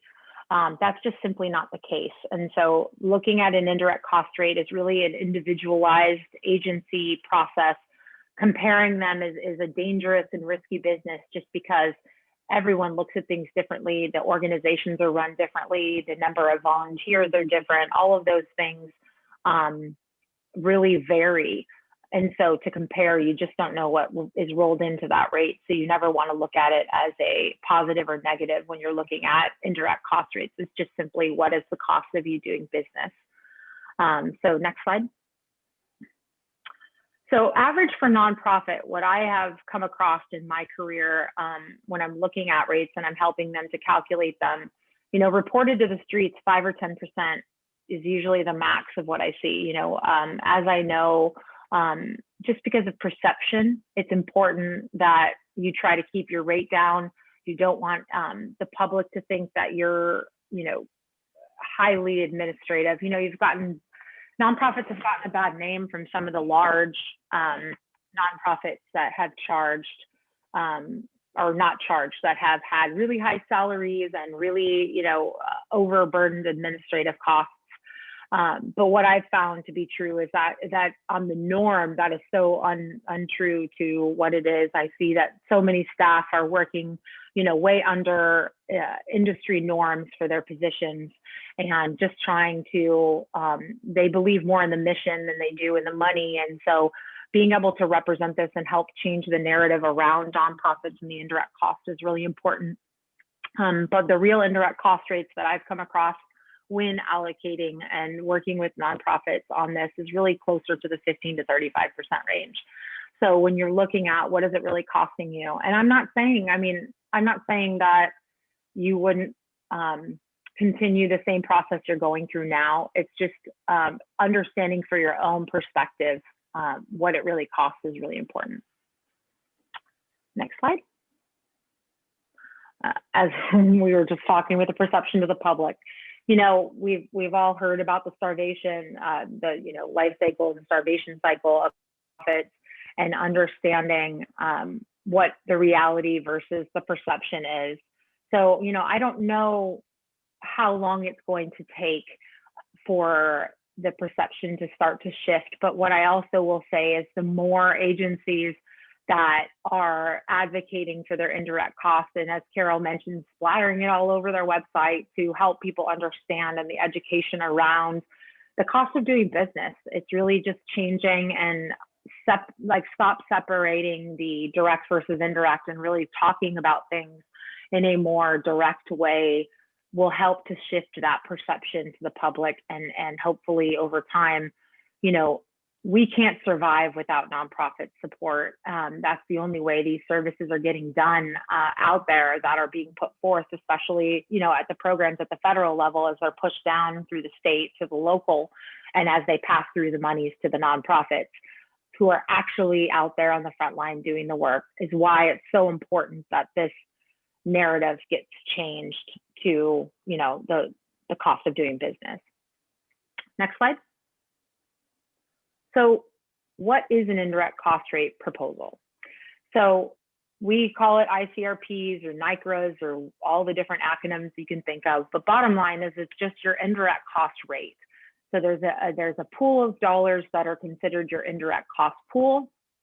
And then from the denominator would be your base in which you're going to apply it to. So it's direct costs by program, it's direct salaries and benefits, it's different things, but it all means the same in terms of it's a rate.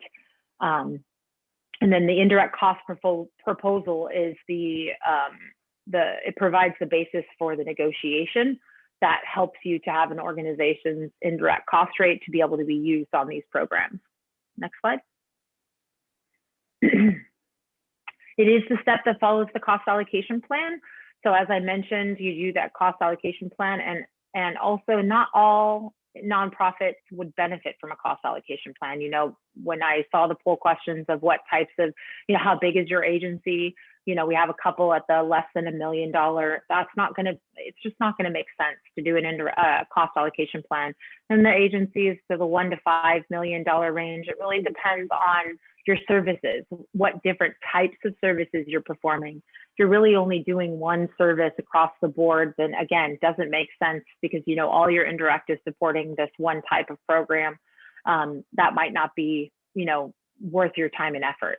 But the indirect cost rate, if you do have a cost allocation plan, is that next step where you're filling the part of the indirect cost pool would be that agency-wide indirect in the cost plan. And then also any departmental or program specific indirect that you're not going to identify directly would be part of that indirect cost pool. So next slide. So one of the things that is important to understand is, as I talked about the indirect cost pool, so that's all of your indirect costs in the numerator. And then the denominator can be different things. It can be direct program costs, which is what I often see in nonprofits, I would say. Again, the reason for that is making the rate look as low as possible, and being able to, put forth a rate that shows a lower number. But then others will use it on just salaries and benefits, or just salaries. And so why that's important is just understanding and making sure that everyone understands the base that's being used, and you want to do that consistently. the same across the board, because then you know to make sure that you're applying it right when you are claiming reimbursement. So oftentimes people will make mistakes in how they're applying the indirect cost rate because they're not aware of the base. So let's say they base the rate off of the salaries and benefits. However, they applied it to every dollar in the program. So that's where you start to get into a little trouble, and you have to make sure that you are applying the rate in the proper way based on how it's determined.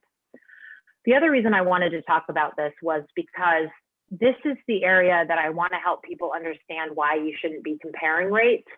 So if you think about an indirect cost pool, so your numerator, that dollar amount is the same regardless of what you're dividing it by. So if you have an indirect cost pool of $100,000, that's what you're trying to get back using this rate. $100,000 is $100,000. So if you divide it by total program costs, let's say it's $500,000, so you're going to have a 20% rate. But if you divide it by salaries and benefits, so let's say of those 500,000, 100,000 is salaries or 200,000 is salaries and benefits, you're going to have a 50% rate. So same cost pool for indirect, same $100,000 you're trying to collect back, but the rate could be 50% or the rate could be 20%. So that's something to think about when you look at an indirect cost rate. You just don't know how it's derived. So to compare is just, it can be a dangerous business to compare it to something else. So when you are comfortable with the fact that you have an indirect cost rate, that means you're trying to recoup what that indirect cost pool, what that numerator is, you can understand that it stays the same regardless of the base in which you're dividing it by. Next slide. So just bases that you can use. Modified total direct cost base is that last one, that's the MTDC. That is the rate that's used with the 10% de minimis. So we'll go into that a little bit more coming up here, but basically you'll see that the salaries and benefits, as I mentioned, salary-based program costs, it doesn't matter in terms of what you use. There's no requirement from the federal side or the guidelines. There's no requirement on what base to use. It's just about what works best for your agency, but then making sure you consistently apply it that way and that you're applying it to the correct dollars within your program costs. Next slide. So just to talk a little bit more about the different bases that you can use. So direct salaries and benefits, when we say that, we mean all direct staff only. So you would not be including the indirect staff that you used in the numerator. You don't want to divide that by you don't want to put that in the denominator. So you're making sure that the only costs that show up in your denominator are direct costs, because you want to know for every dollar of direct what you're applying it to. So you have to make sure, again, that you're only applying it to salary and benefits. So you're not going to include any of the operating costs, any of the service and supply costs in that calculation. So when you're applying it, you would just do, like, for example, if it was 30% for every salary and benefit dollar, so you would add those together, you'd get 30 cents of indirect. So that's how you would apply it and make sure it's only salaries and benefits. Okay, next slide. Direct salary is just the salaries without the benefits. So you would have a separate benefit rate to apply, because sometimes people want to separate that out from the indirect costs so that you can show that there is a separate rate associated with the benefits. So you would make sure you're now, again, only applying it to the salaries only and not the salaries and benefits. Okay, next slide. Direct project costs. As I mentioned, this is what I see most consistently with nonprofits, just because I think they want to look at all of the costs of the program and be able to apply that indirect cost rate on it. But you're going to look at all the dollars within your program, and you're going to apply that there. So if you have supply costs, if you have different things that are direct costs of that program, you're going to apply a percentage of indirect cost. So be sure to add the unallowable costs that is operational and not pass-throughs to the base. So what I mean by that is when you're including in the base and you have your direct costs, there are certain costs that are unallowable based on the 2 CFR guidelines, but they still need to be part of that base because they take up some of that indirect cost support. Again, when we're doing the calculations tomorrow, you'll see what that looks like. And when I say pass-through, those are the ones you would not include in the base. And those are more like interest costs or rent or things that you are spending that they consider just a pass-through, and it doesn't take support on the indirect cost level. So you can exclude that from the base. But the ones that are unallowable, like some of the ones that Carol was mentioning earlier, some that were unallowable, you still have to put into your base as direct program costs because it is still getting a factor of indirect costs. Okay, next slide. Next slide. Okay, so this is why I think a lot of people start to avoid doing indirect cost rates, is there's so many different types that the federal government recognizes. So that makes it more difficult to understand, what do we want to do as an organization? So there are 4 types of indirect cost rates that the government recognizes. We have the provisional rate, which is estimated. This is very rarely used, but it is there. It's a temporary rate. And Carol, are these your slides? I can't remember. Are these mine? I don't want to be talking over your stuff. These are mine still. Okay, never mind. So provisional rate. Sorry, it's talking to my Okay. mute button. But That's okay. yeah, what you're going to see, and some of them when you negotiate with the feds, that's coming out more and more. They're so far behind. They'll give you a rate that is one of the other types, like a final fixed, predetermined, but they'll add on another year or so of a provisional rate. So it's kind of interesting that's coming about these days. So it's kind of, Yeah. they're so far behind. They're like 3 or more years behind in some instances. Yeah. So yeah, so provisional rate is that it's a temporary rate because it's on an estimated basis, but it is subject to retroactive adjustment, where that's different than the predetermined rate. So that there is an opportunity there. If there has been, once it is calculated, then it will then have the ability to be adjusted if it's necessary. A final rate is just a rate based on your actuals for that year. So for example, and so then which that means you're always behind. So for example, if you are working on your 2019 actuals, the rate will be used for 2019, but taking into account that you have to close your books for 2019, you have to prepare the rate, you then submit it, and by the time they finish it, it's probably 2020, 2021, somewhere around there, and then you have to go backwards to use it for 2019. So the most common rate that I see used and that I prefer is the fixed with carry forward, because what that is you base it off of a fixed, your last closed fiscal year. So in the same example, it would be 2019. However, it's used for as a future estimate. So it's 2 years forward. So then we'd be using 2019 actuals for use in 2021.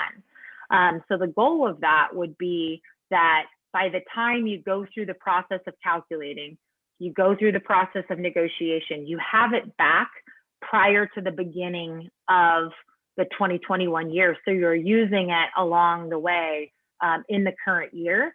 And then the only requirement of that is when you actually get to 2021 and you have closed the books on that and you're calculating the new rate, that you do a carry forward adjustment. And that would just be a comparison to what was the actuals versus the estimate, and then making a true up, whether it's a positive or negative. So that's the most common rate that I see being used. And then there's also the predetermined rate that you work with your cognizant agency on about an advance, but subject to adjustment and it's intended to be permanent. So that's why I don't like getting locked into rates, because so many things change. As you grow as an organization, you want to be able to adjust the rate accordingly as you grow. So next slide. So this is just a little tree for you to decide, like, you know, do you have a negotiated rate? If no, then what are your options that you can do for an agency? If you do, then are you, does it meet your needs that you need? And if it does, then you can ask for an extension for up to 4 years of keeping the rate the same, or you can negotiate a new rate for when it expires, that type of thing. Okay, next slide. All right, so this is what I want to do to help you guys kind of see some different approaches to the indirect cost rate and the impact it can have on your organization.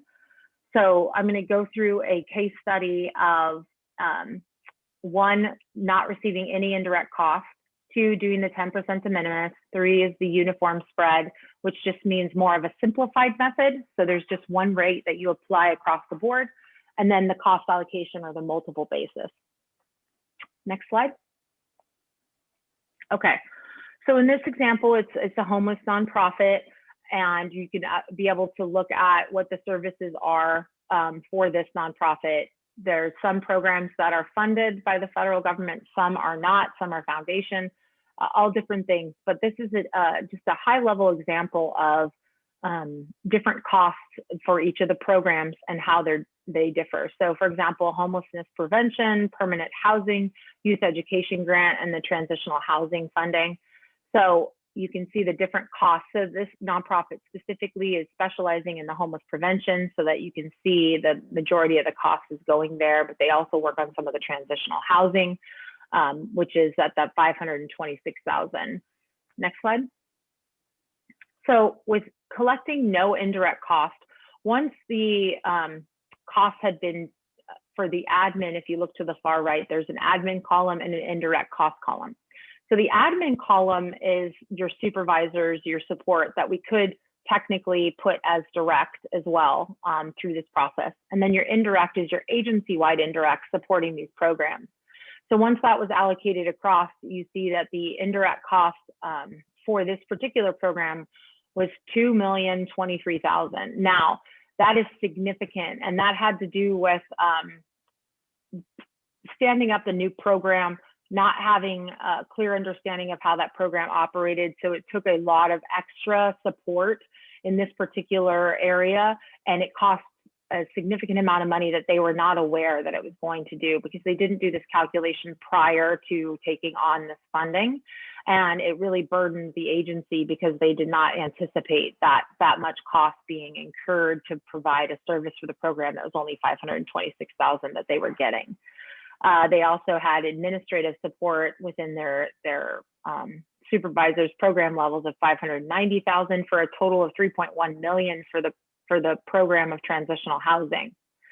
So by getting 0%, they had to subsidize $3.1 million, and this was done after the fact. So they didn't know when they went into it, and they had to do foundation funding. They had to go out and fundraise. So they spent significant amount of time and effort to make sure that they could subsidize that program once they got into it, because it was so much more costly than they had anticipated, because they did not go through this process before. So understanding that, if nothing else, if you don't use this rate to get more funding, it at least gives you a perspective of what you're going to need to do to continue to be sustainable. So it's that glance into the future in terms of knowing why it's so important to understand what it's costing you on each of your programs. Okay, next slide. Now the 10% de minimis. So this has been a very positive change in the nonprofit's eyes, as far as, oh, we can get 10%, we don't have to do anything, we don't have to calculate. But that's kind of a misnomer, in the sense that because they required you to do it on the basis of modified total direct cost, there's a calculation required to understand what you can apply the 10% to. So you can't apply the 10% to certain line items of costs that are excluded in a modified total direct cost base. For example, if you have any subrecipients, now I don't think that we do in this case, because you guys are the smaller end of the nonprofits, but if you do as an agency, you know, let's say you're giving $2 million to an agency as a pass-through entity, you can only collect 10% on the first $25,000 of that So you're only getting $2,500 to support that program and your and your subrecipient, which is way understated in terms of what it's really costing you to support the contracts of them, managing their funding, being there for them to support that program on, your behalf. It still, takes a lot of effort. So that's an understatement of costs there. So the 10% de minimis, it's better than nothing. It gets you something. But in this particular case with the transitional housing, based on what they could apply the indirect cost to and what they couldn't, they really only got 7.93% back of their indirect cost, which translated into $40,525. So they got reimbursed $40,000, still leaving a deficit of 2.5 million. So with that, again, better than nothing. I don't want to poo-poo the 10%. I just want to reiterate again the importance of calculating that indirect cost at what it's at. Next slide. So this is the fully loaded indirect with no allocation, otherwise known really as the simplified method. And so what that means is that you just take all of your indirect costs that you have in your entire organization. You haven't allocated it out to different programs based on service levels. You basically just take it as an indirect cost pool and divide it by your direct costs. And that's the simplified method, which a lot of you guys might find is the best for you in most cases, where you're not providing a lot of different programs and services, or, so the service level would be pretty consistent across the board, that would make sense. In this case, it was understated because this particular program took so much extra indirect costs that was not consistent with the other programs. So you see that it had $3 million or $2.5 million in indirect costs for this program, when a program like homeless prevention, that's 2.65 in operational costs, only had, $1 million in administrative costs. So that was significantly different. But so in this case, they received, by doing that, they received $498,000 in indirect costs, but that process got them more, but not the full amount again. But in cases where, this is a drastic example, but in cases in your own organizations, I can see that if you don't have a lot of different, if you're providing a lot of the same services, the service level will not be significantly different. And then a simplified method is the way to go for a lot of you. Okay, next slide.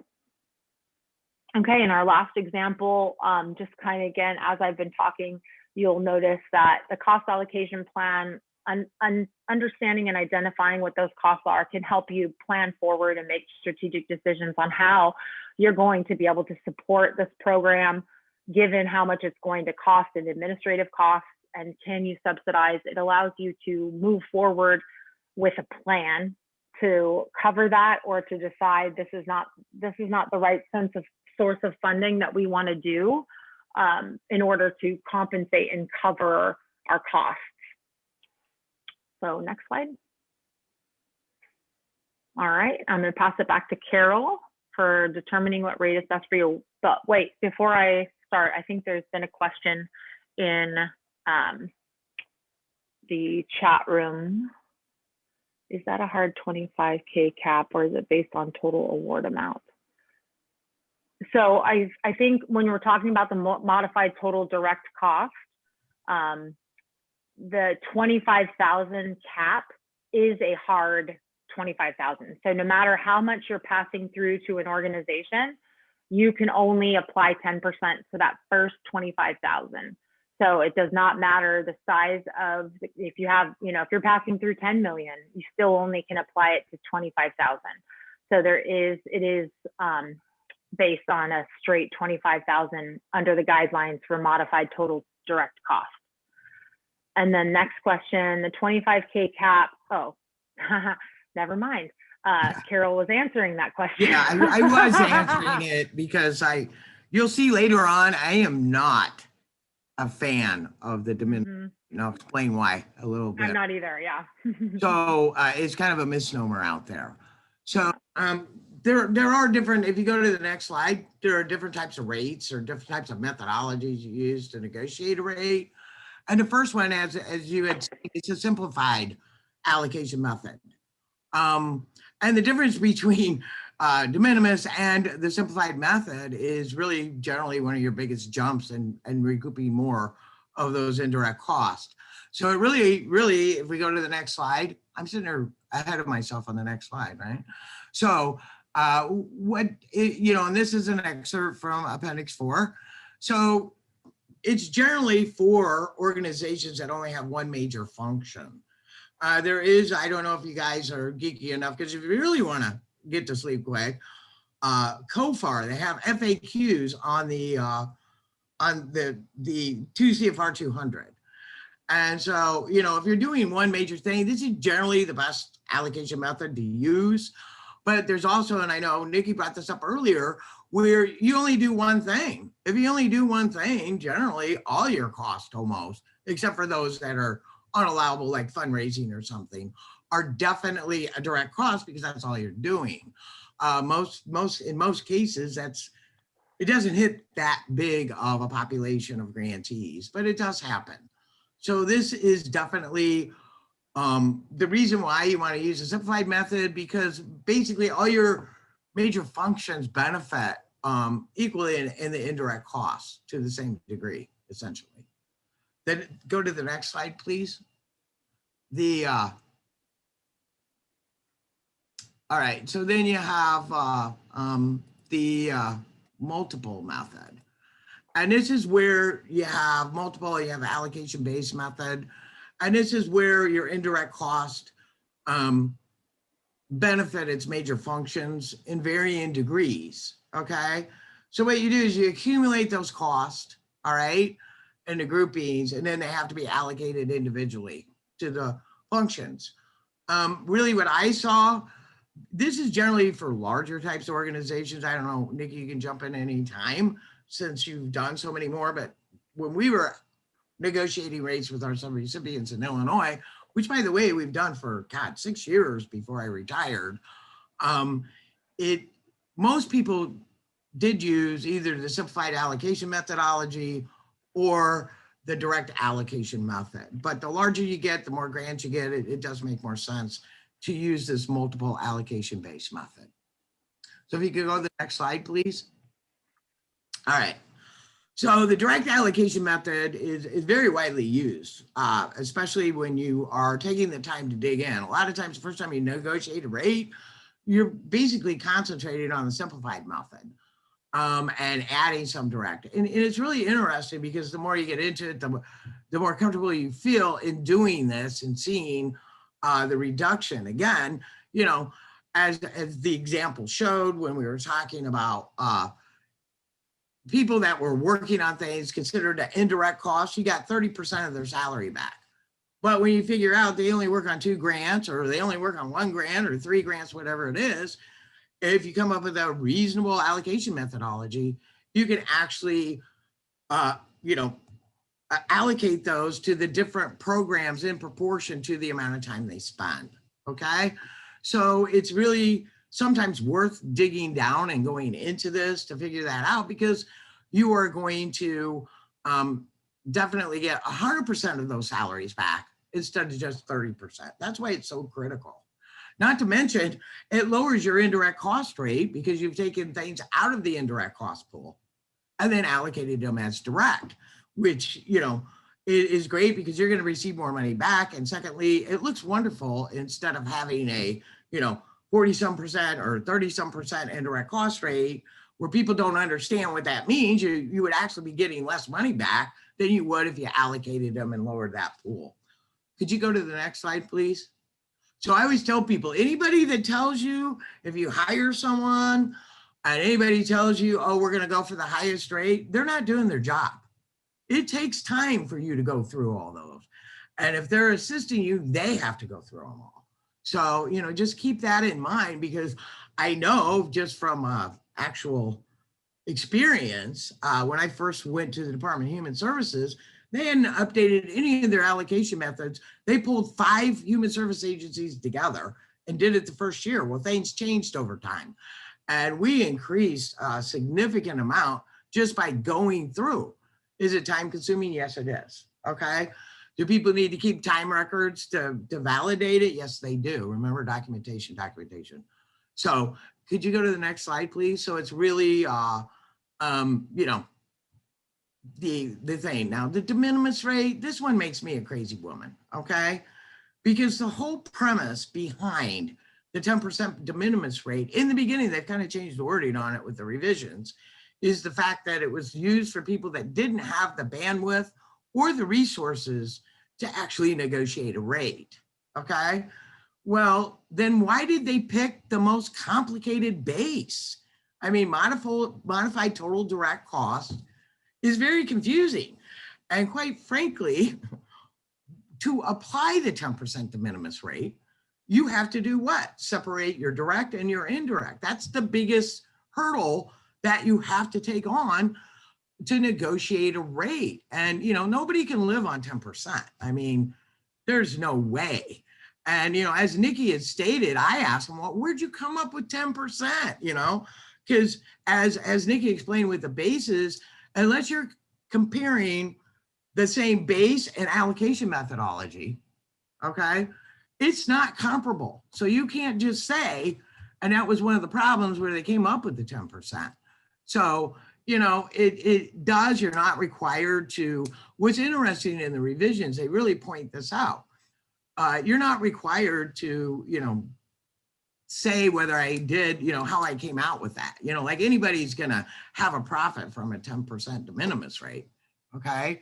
So it's you know, it's really kind of ridiculous. We also had, and I argued with the feds on this one, is, you know, why don't you let people pick their own base in applying the 10% de minimis? Because we had so many people that wouldn't even take an indirect cost rate because they were apprehensive that they would not charge it properly and then owe money and have findings. And, you know, so it was, so they asked me how many. Well, before I left the state of Illinois, we had a system where you had to go in and you know, declare what you wanted to elect. So we would see if we would pass you on to, we hired consultants to help in negotiating those rates. And so, you know, we couldn't come up with that. So now in our system, so in about a year, they'll be able to do it, is they'll be able to tell the feds, because they are considering this, but it still remains the same. The other thing was that people didn't realize, you want to go to the next slide? People didn't know whether or not they had ever negotiated one. And so that was the rule in the beginning. You could have never negotiated, because the whole concept was this is for people that don't have the bandwidth to do it. And if you've negotiated one, then you do. Well, they've loosened that up now, and anybody, whether you've negotiated in the past or not, are allowed to elect the de minimis rate. So the biggest thing with the de minimis rate is on this slide, what it includes and excludes, okay? Some of the things on the excludes, people say, well, can you explain why that they would take that? And it's like, no, I can't, because it doesn't make sense for me, to me. You know, like rental costs is the biggie, all right? So I can charge depreciation, right, for a building I bought, but I can't charge rental costs. I mean, that doesn't even make any sense to me. It's almost like they're discriminating against people who can't afford to buy their own building, which, trust me, I've brought up many times. And then you have the other issue of different funding agencies are defining things like, what is the biggie? Participant support costs. There's different definitions out there. So this really needs to be more uniformly applied, and they really need to look at this, just like the portion of each subaward in excess of 25,000, which that question was about. So you have to, you know, it doesn't matter what, as Nikki said, it doesn't matter what you gave them. You gave them 250,000. They still can only, you know, they have to exclude the excess of the 25,000. So I really have problems with this. And what we found in Illinois is, I can see why the people were apprehensive, because we were checking to make sure they applied it correctly. And we found in a lot of instances they didn't, but we tried to set it up so it happened before we paid them, so they wouldn't have to go back, you know what I mean, after the fact. Now, am I saying it happened all the time? No, but that's what we, you know, recommended. So if the other confusing part is if it's excluded, doesn't mean it's unallowable. It means it must be excluded for the purposes of calculating the modified total direct cost. So that's a big error that people make when they first put together indirect cost rate, is they'll put all these costs that they had to remove from this base as an unallowable cost. That's another confusing point, justifiably so, that people have, and what these exclusions mean. So it just because it's excluded does not mean it's not allowable. All right, go to the next slide. Then you have different, oh, I already said all the issues, didn't I? Sorry, I get ahead of myself. I get excited about this stuff. I know, grant geeks only want to have fun, right? So I think I covered everything on this. So, I mean, again, it's just not even close to recovering your cost.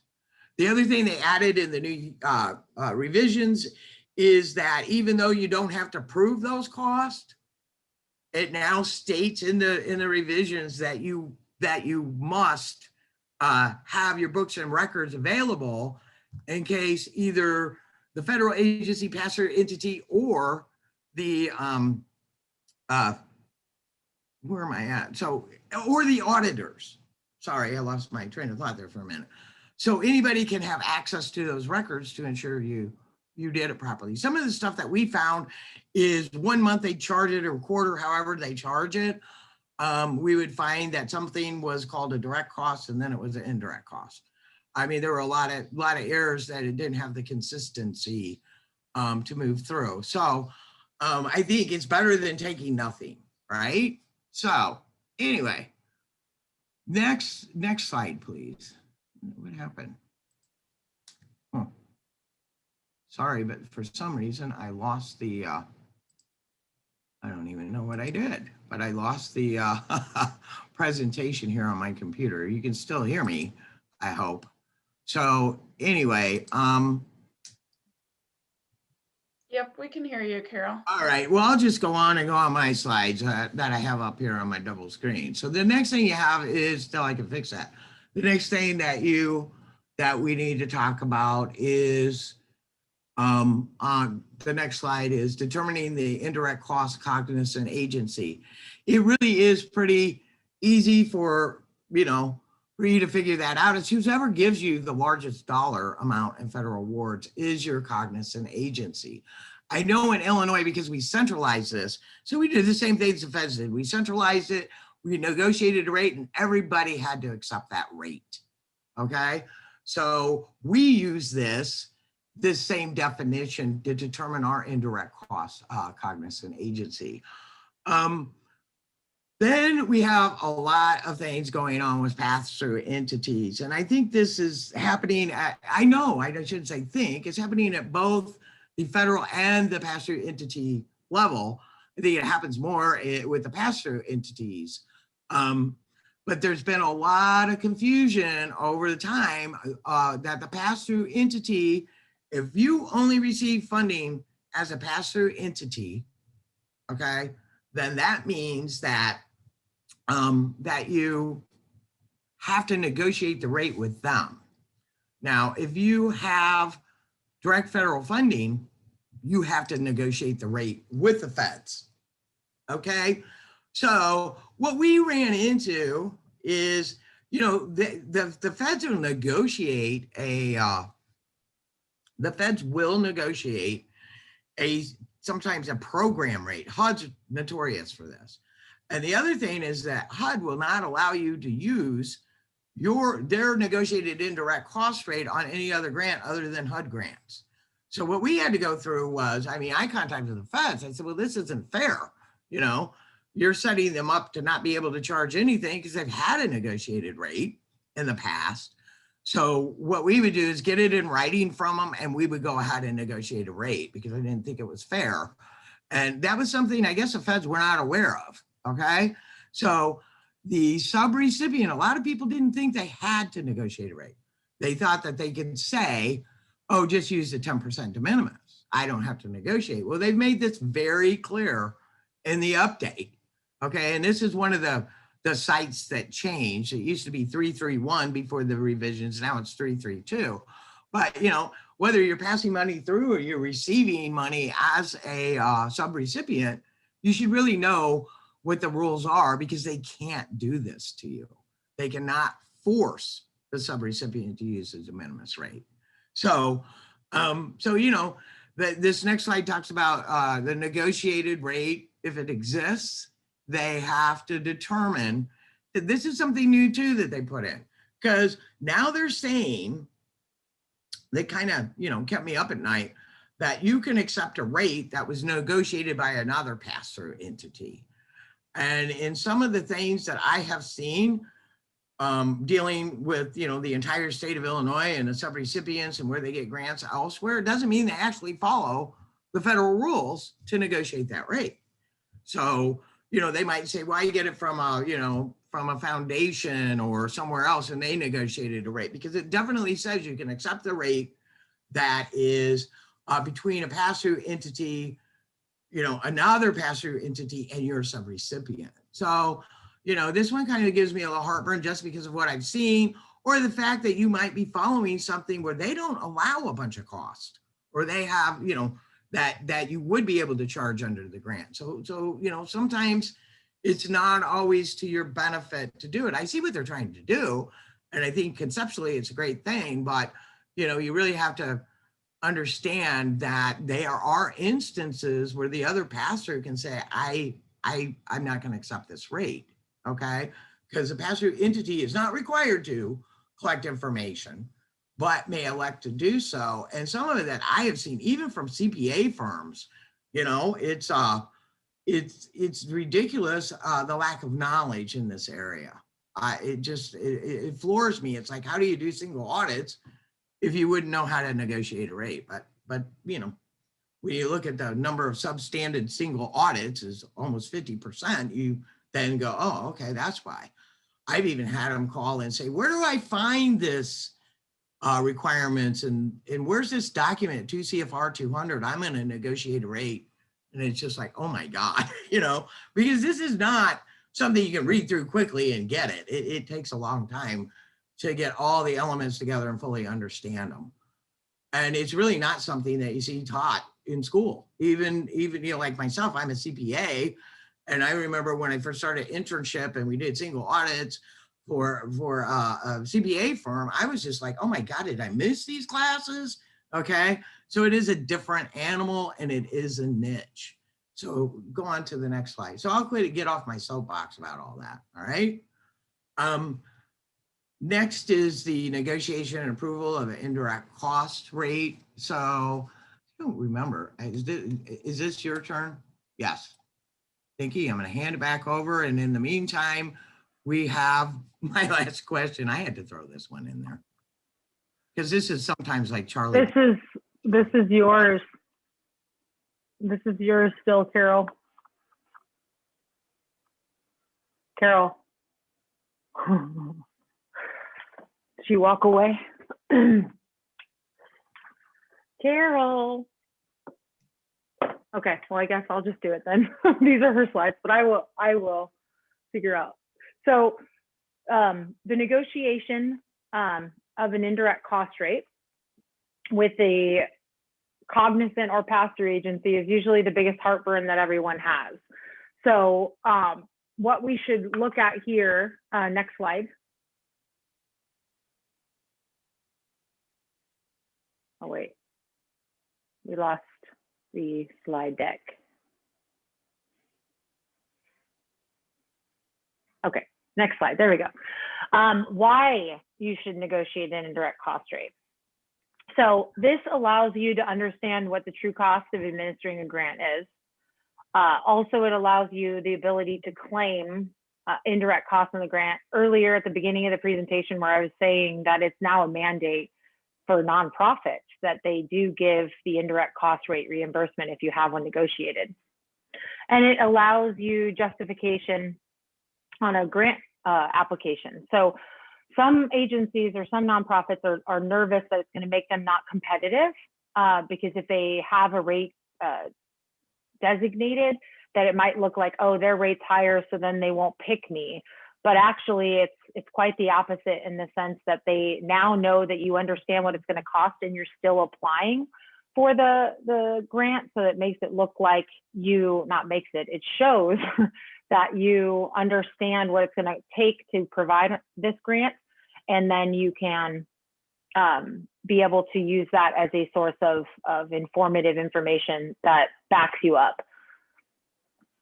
Also that it requires you to look at the chart of accounts to streamline the negotiation application, generally resulting in a more efficient and effective allocation process. So this is, again, looking at your organization. It gives you an opportunity to look through that and be able to do that. Yeah. Carol, are you back on? I'm sorry, These are I your had to slides. jump away. I had to jump away for a minute so I can That's jump okay. back in here. Sorry. I had Okay. some, like, starting to pound on my door that wouldn't go away. All right. So I just really want to get into this chart of accounts because I cannot tell you how many times it just makes it more difficult. Once you figure out your allocation methodology, it might cause you to go back and redefine parts of your chart of accounts. I've seen some of the craziest things when we were, helping out and negotiating indirect cost rates. I mean, they had so many things lumped in, and what you're really looking to do is find a great allocation methodology, but don't lump in the different. It's just easier to tie back. It's easier to apply when you've actually taken some of those costs, and you might have to add a couple more accounts or sub accounts so that you can, delineate those better. And it's just easier not only to negotiate the rate, but to apply that rate in the end. So, some of the coding that really hits hard too is, you really have something, people call it shared cost or mixed cost. And that's where you're taking it's the same cost, but some of them are counted as direct and some of them are counted as indirect. So you really need to keep that in mind. And so this is one of the areas, and we're going to go through some of the most common errors of an indirect cost rate proposal. And this is definitely one of those. So if you could go to the next slide, please. All right.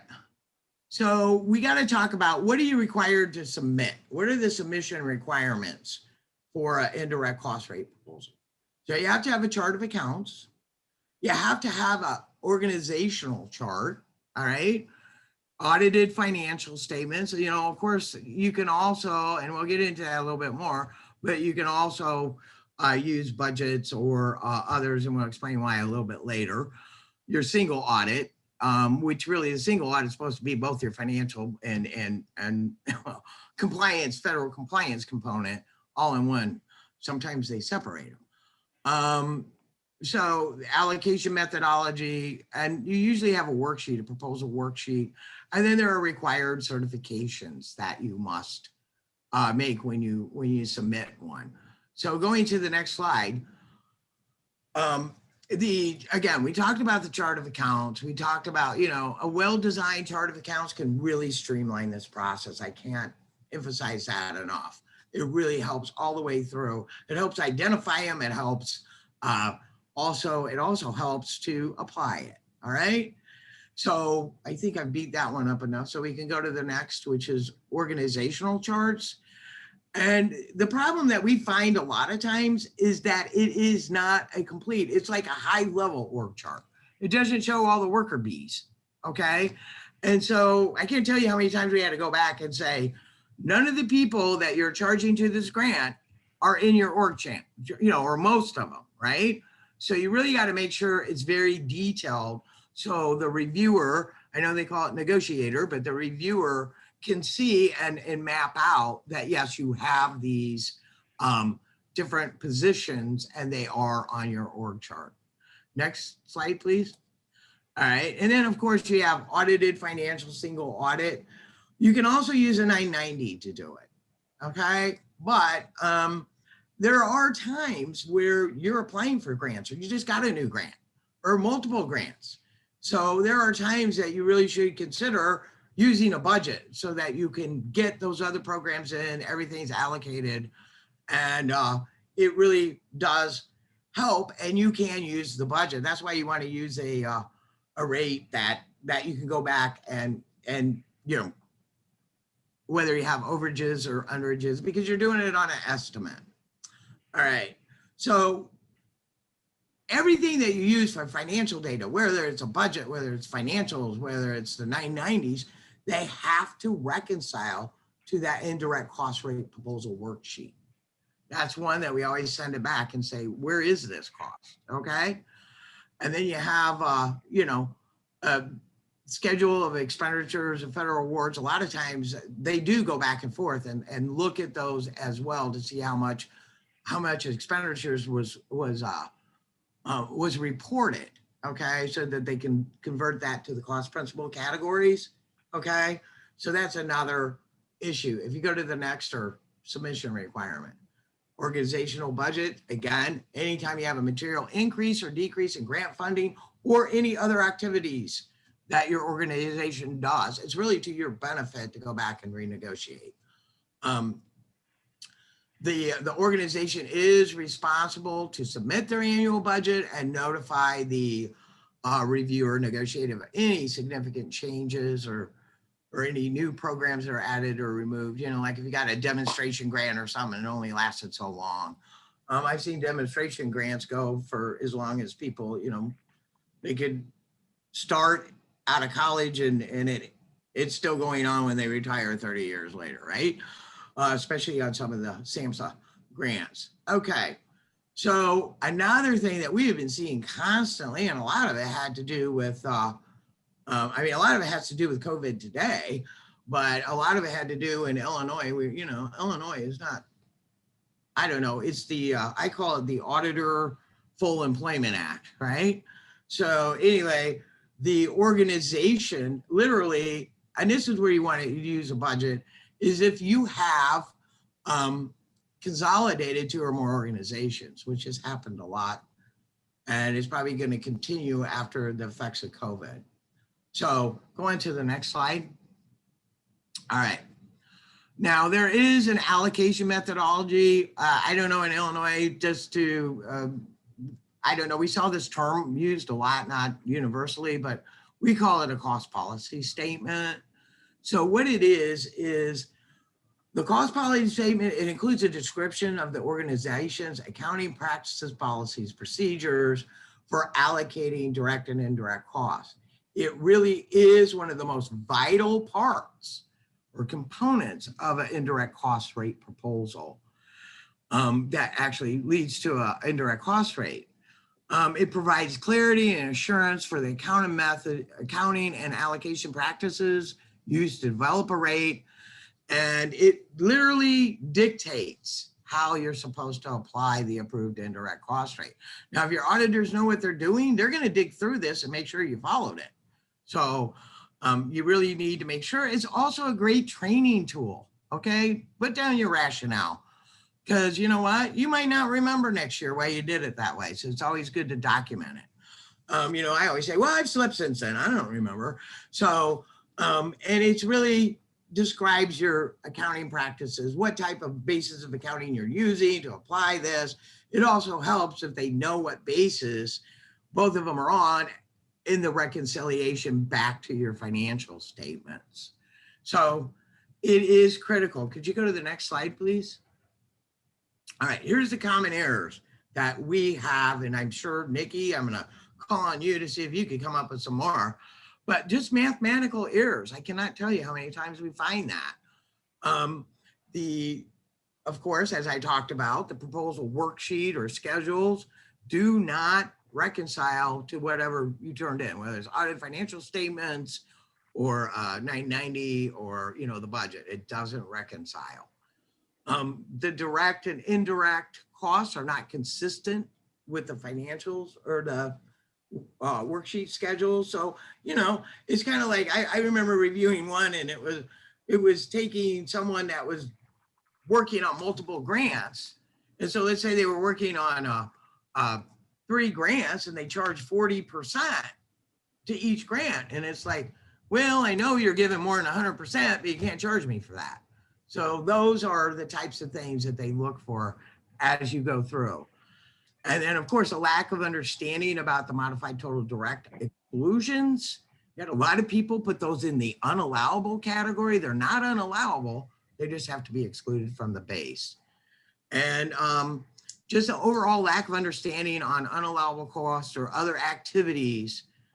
And understanding that even though they're unallowable, they have to be included just like the other activities because they have to bear their fair share of the indirect costs. That's why they make you put unallowable in as a direct cost. And then the chart of accounts doesn't support the allocation methodology, and the organization, doesn't provide enough detail. And the last but not least, believe it or not, that has happened very frequently. They say, hey, can you give me an example of this? And they do have examples, different, and we include those on the slides later, where they do have example ones like HHS does, Department of Labor, various ones. And so they take it, and there's nothing wrong with stealing the wheel, okay, to just think through it, but you have to follow it. You can't just throw it out there and say, oh, here it is, and you don't follow it. Very common that people do that. So if you go to the next slide, please. All right. Oh, Yeah, now this is me. this is you. Okay. Yeah. But did So- anybody have any questions? I know we're going pretty fast here, but.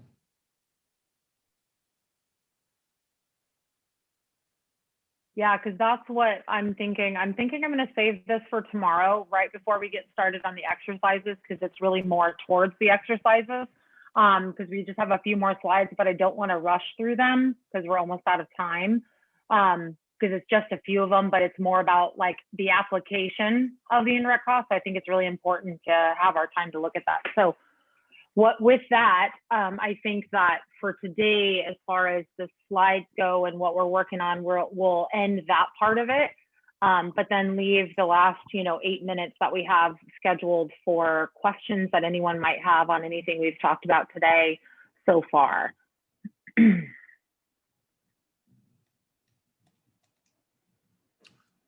Now I think is when we have to say, are you still awake? Did we put you to sleep? I know we're excited about it, but we're geeks. Yeah, we are geeks. I wear that badge proudly, right? There's just a couple other things to bring up that people have a lot of questions on. And, it's definitely some of the benefits, and we've covered some of them, of a negotiating rate. One is the, using it to cover your matching requirement. Another one is if you negotiate a rate and you got more in the direct column, and this is something I learned from Miss Nikki, is that having the ability then, if I have a lower indirect cost rate and you say I can only charge 10%, mine's only 15, I am not losing as much money because I've counted things more as direct. So, there are some, and we'll show this to you and you'll see it. So let's see, we do have questions. Yay. Non-wage things for staff like Christmas bonus, turkey, etc. Is that counted in the wages and benefits, or is it excluded? Well, when it comes to bonuses, as long as it's in your policies and procedures that everybody gets one, okay, not just people funded. Some people like to write this up a lot. I don't know about turkeys and other things, Nikki.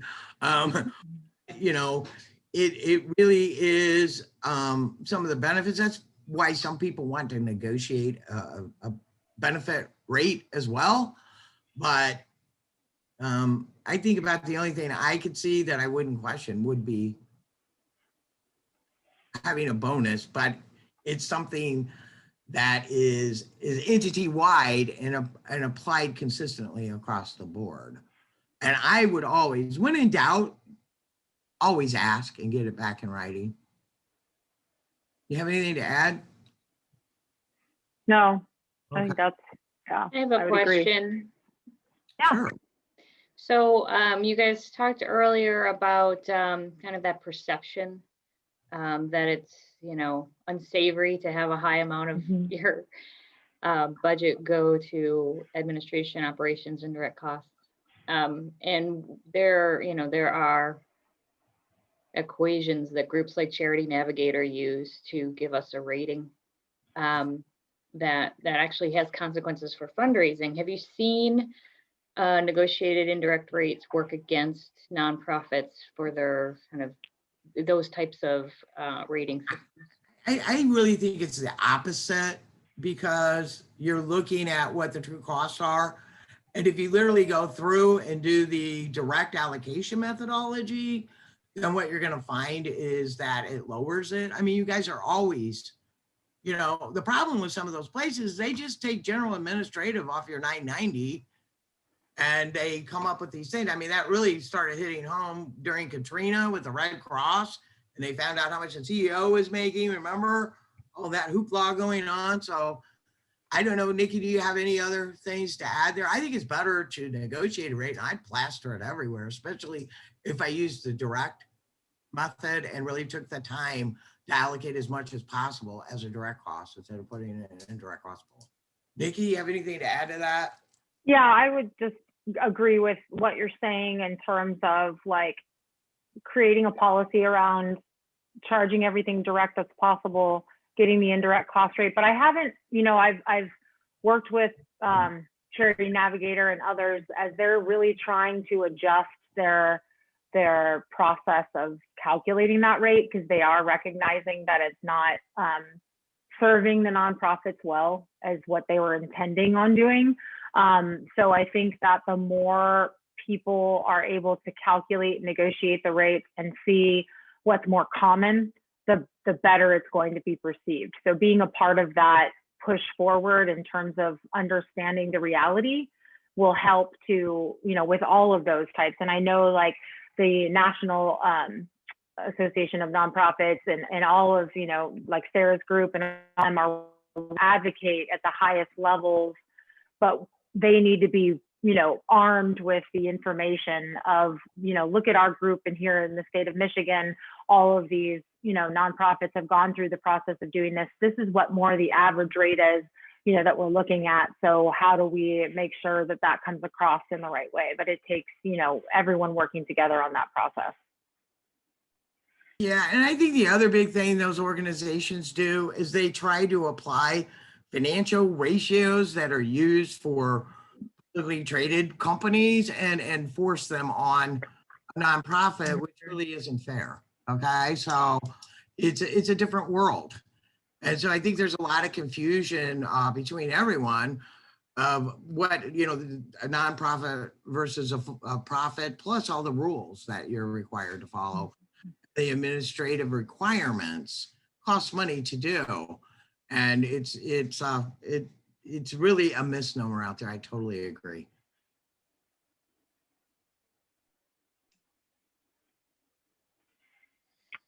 Okay. If there aren't any other questions, then we will reconvene tomorrow with more of the fun stuff, get you guys involved and working on kind of seeing the application of this and why, and what the value is, because I think that's really going to be the exciting part when you can start to see, how do you use this and how do we calculate? Like it'll really start to, I think, resonate when you can see real life applications. So yeah, and join back tomorrow. We did have one more question, Nikki. Oh, sorry, I don't know. It's not showing That's up all on my right. It screen. says we have been told we need to have the same indirect cost percentage across all contracts we have. However, we do not have a negotiated rate. Is this accurate? If we have 10% in one contract, shouldn't be 10% in all. Well, that means you elected the 10% de minimis rate. Mhm. Okay? And yes, it would be. And it's just like all others. The only time that would differ is if you have a program rate where they're, like Multiple methods. odd. Yeah, that you would have to do that. So anyway, I think we're done for today. So, don't eat turkey for lunch tomorrow and we'll, all right? Really quickly before more people log off tomorrow, please use the same Zoom link that you used for today. And just thank you so much to Carol and Nikki. I know a lot of information presented today. I think, it'll be really interesting, as Nikki said, to see it applied tomorrow and be able to do some question and answer and breakout space. So if you're marinating on things tonight. Bring your questions tomorrow. That's right. Yes. All right, All thanks, right, guys. everybody. Thank you. Bye-bye.